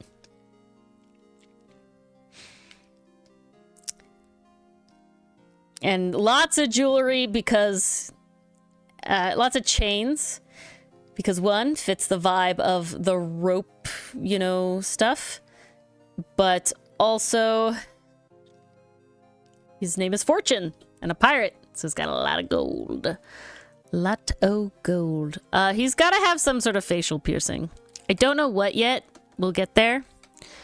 But it's gonna be something. It's gonna be something. I definitely need more in the foot area. If he's gonna be barefoot, I want him to have some sort of foot jewelry.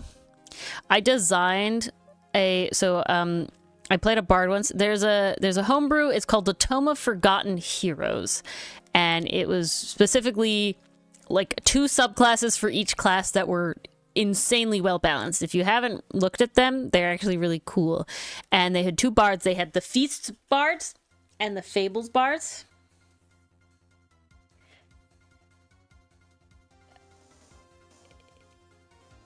You vote tongue if you... I mean, we can do both, Dichotomy. We could do both. I do like the tongue piercing on this is such a wild thing.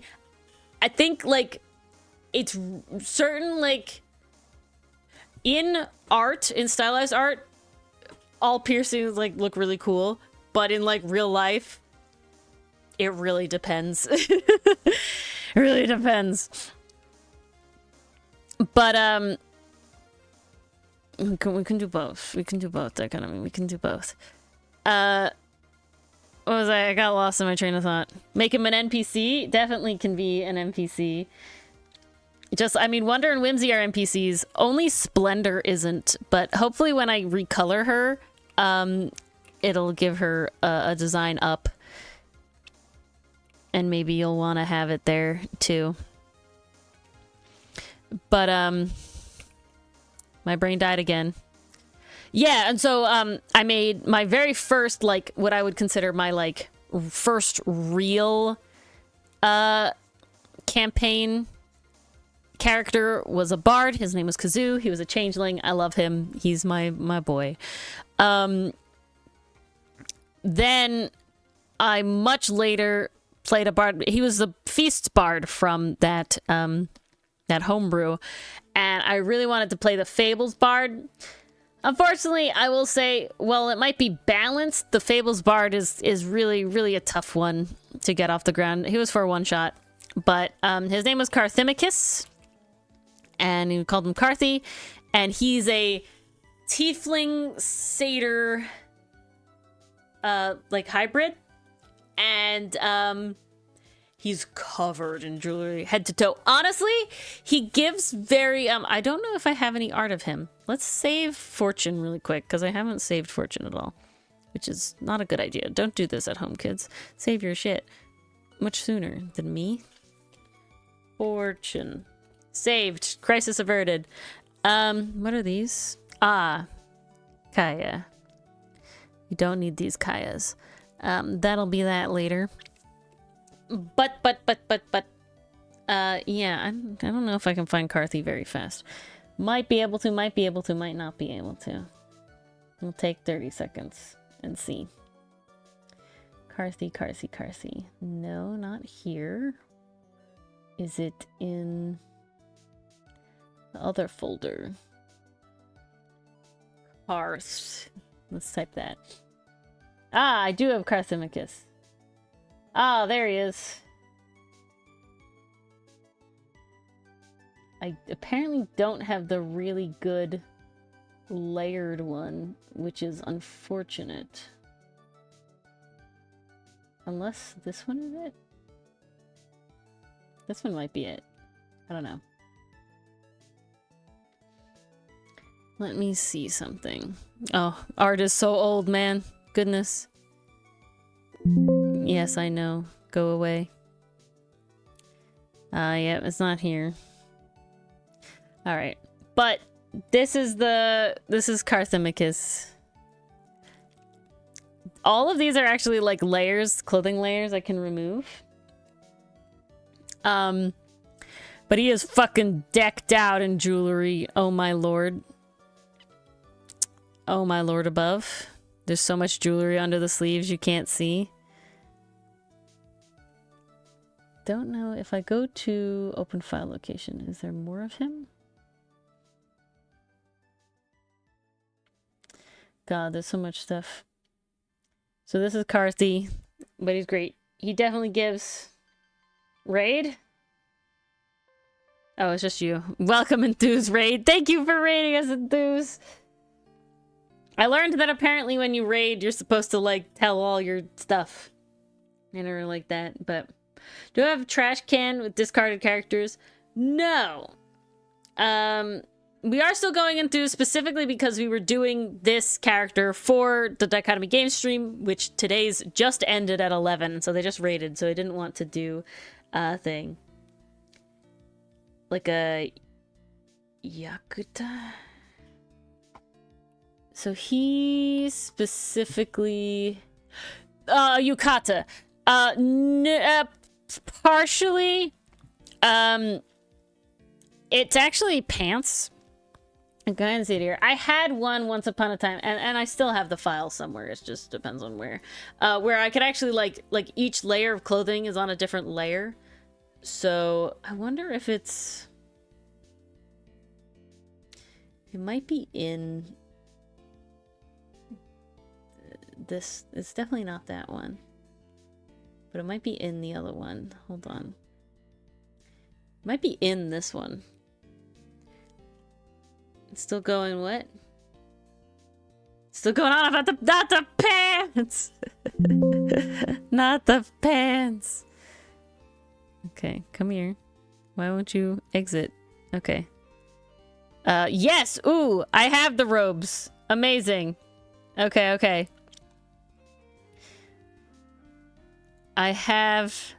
We have the meats. Why are you in the weird order? Why is this not right? Very odd.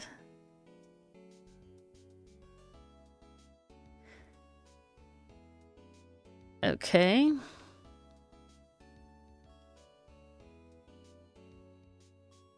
Interesting. Let's show this a second. I'm gonna shrink this a second. Woo, too much. God, this is my old art program. All right, there we are. My old art program. But I don't fully... So this is all the layers. They're like weirdly layered for some reason. I'm not exactly sure why. But you knew what he looked like from the other one. From this one. This is what he looks like with all the layers on. But then you can see the sheer amount. So yeah. So He has this like top rope thing. And he has the blue kind of coat over it. He's in this piece. But then he has this piece in the background. And then this is all of the jewelry. So like, look at all that jewelry that's underneath that you can't see in the other one. You know, lack of the meats. Oh, snap it, dudes. Well, good luck. But yeah, so he has a ton of stuff. Yeah, I don't know why this is like in a weird order. Very odd. But yeah. Very cool. Very nice. Whoops. But yeah, I don't know. This definitely gives like the middle of lampposts art characters and my art. Though this is pretty old. No, I do not need to save. But so yeah, we're talking decked out. Oh, my art has come such a long way, guys. Whew. Crazy. Even from one I'm really proud of. We have I have a lot of bards. I love bards in 5e. In Pathfinder, honestly, I'm a summoner girly, but in 5e, I'm bards hand down. I love this splash art. This is my first boy, Kazoo. Look at him. I love him very much. He has more recent art, too. He has more recent art in the trading. Nope, those are tarot's cards. I need the trading cards. Drakenfell.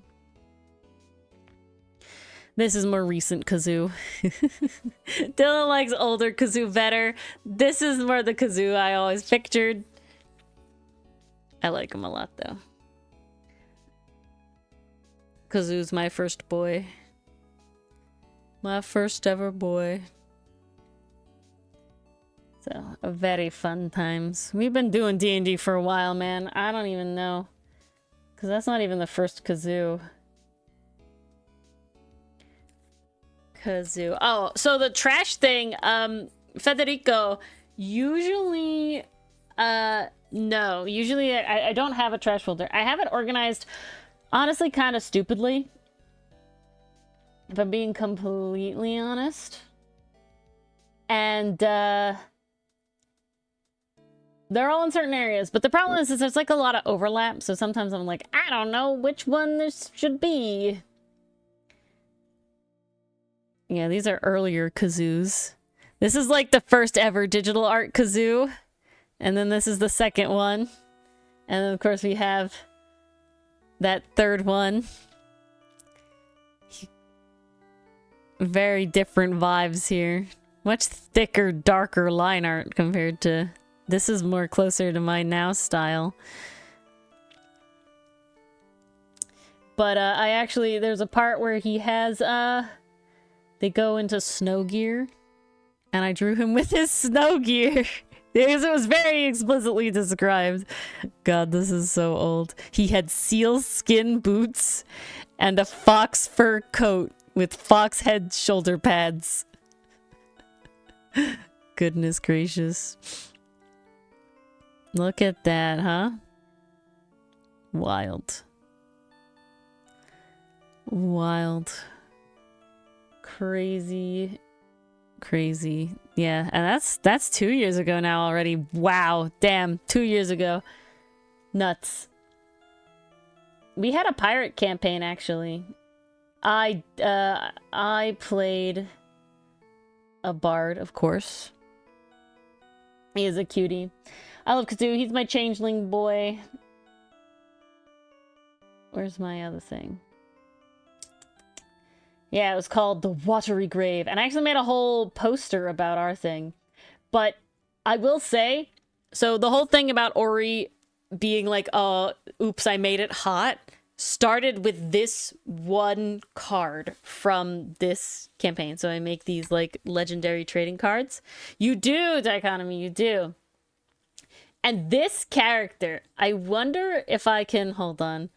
I might need to see if I can find the older one. 'Cause that's really the sort of like... Yeah. That's like the wild thing. God, some of these are so old. They're in my other art program, and it's wild to think about.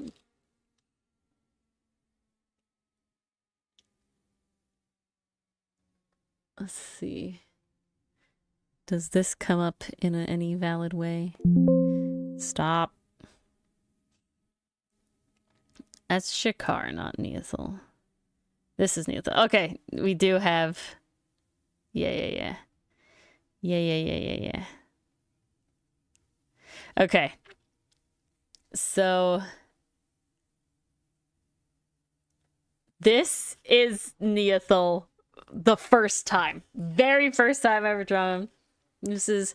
It is an ocarina. Yeah, Enthuse. It is an ocarina. Kazoo played the ocarina. Yes, his name was Kazoo, and he played the ocarina. That was the point. This is the first time I ever drew Neothel.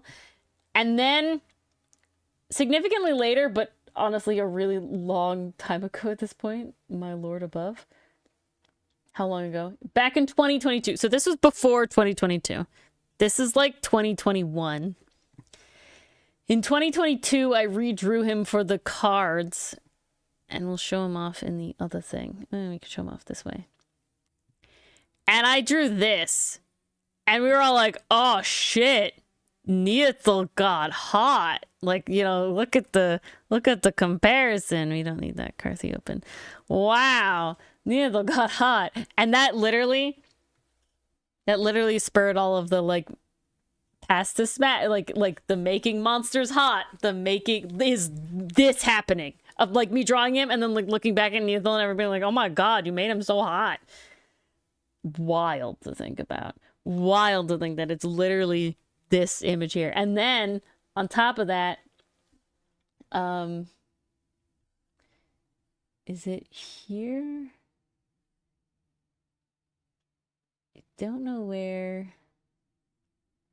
There's campaign posters in here. I had a folder that said posters on it. I don't know where it is. Posters. Beautiful. So lots of cool posters. The first one I ever did digitally is for this campaign. And that came even more years later. I think this must be 2023. Yeah, end of 2023. So I drew this in 2022. The first one was from like 2021. And then end of 2023, I drew this. And this is Mars's character, Alar. And that's Neothel again over here with his book. And this is my character, Avisha. She's on my background thing. And of course, I'm most proud of this guy. This is Gellig, Doug's character, with his Periton parrot, which is honestly epic as fuck. You have the boat in the background. We have the water graves. We died by being skewered to death. So that's why there's skewers underneath there. Yeah, what a ride. But yeah, all the other ones were printed and then colored in hand by marker. This is the first one to be digitally rendered and printed. So that's pretty wild. This sword is actually a sword that I designed for the Origami Curio. So Dylan made the thing. And then for the Origami Curio, I made the design. And then so literally this is that sword again. Here. Alar uses it. Mars's character. So very fun. All right. I've tangented long enough. Let's see if we can give Fortune a face very fast. If it'll happen. We'll see if it'll happen really quick in the next 5-ish minutes. And if it doesn't happen... and I'll have to do that on my own time. Because of course I have to draw them together on the other thing. They have to be drawn together on the other thing. But it is getting late. They have to all be drawn together in their acrobatic feats of fancy.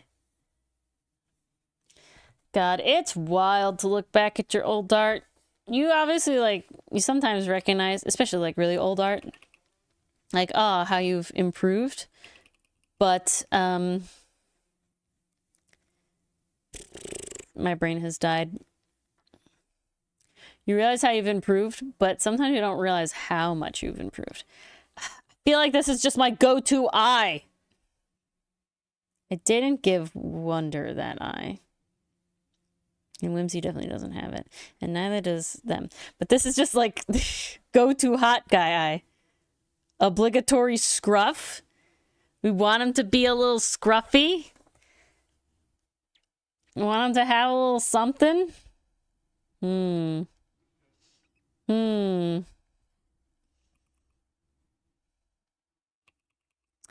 have to see. We'll have to see.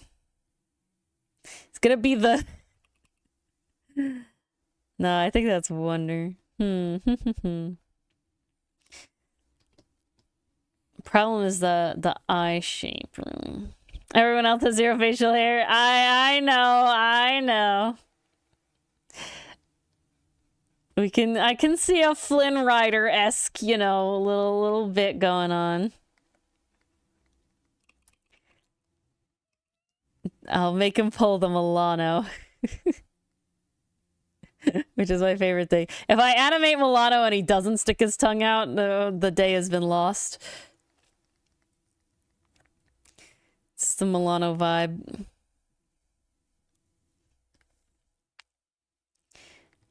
We stan the Milano vibe. It's not... ooh. It's good, though. It's good. We're liking. The question is, do I like the eyes?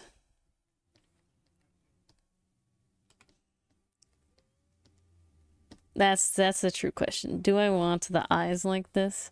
I do not know. Because I feel like I always draw eyes like that. And while it is like default kind of sexy guy, I feel like, I don't know if that's the... I want to just give him the eyes I give so many characters.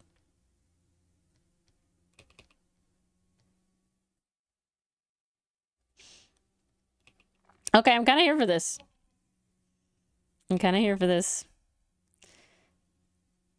Ooh, and we'll give him kind of small eyebrows, maybe. We'll cheat right now because we're going fast. Whoa, what the hell? Okay, that was weird. We'll cheat a little bit. Oh, my lord. See, cheating doesn't always work, folks, because I position everything again and again. My goodness gracious. Was the cheating worth it? Who knows? Oh, stop. Not cooperating because we're rushing. That's how it always works. No object to transform. Thank you.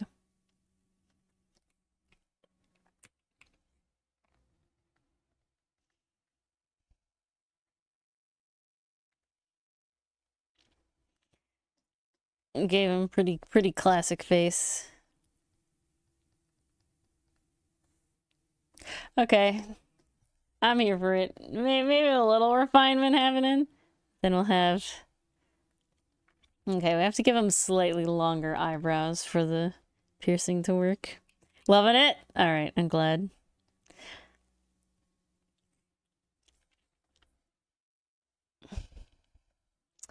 We're glad we're ba-da-ba-ba-ba. That's what we want to hear.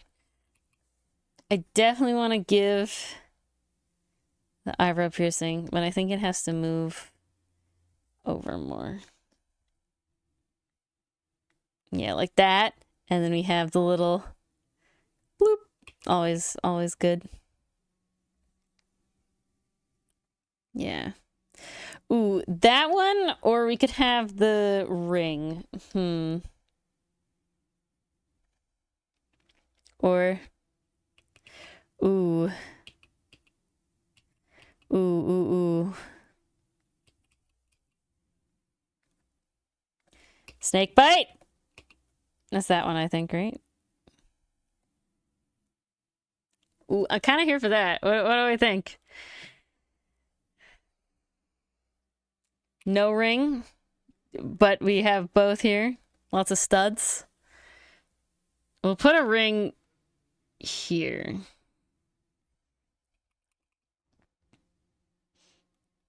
Yeah, all right. We're doing this. We do this. And I always like to give a bar because it's like, it's just a good, it feels nice. I like how they vibe. And, yeah, all right. Some sort of hair accessory of some sort. I know he's very detailed, but they're all pretty detailed. Definitely Splendor is really detailed, and so is Whimsy, honestly. Wonder is kind of on the light side because I specifically did that. God, they look so different, but I think it's good. I think I'm happy with him. I'm pretty happy with him. Like the bow. I have to enunciate the bow more, but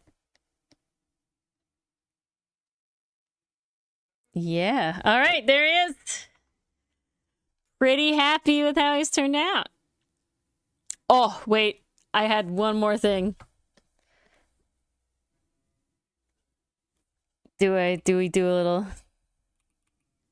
lower lash moment? I think we do a little lower lash moment.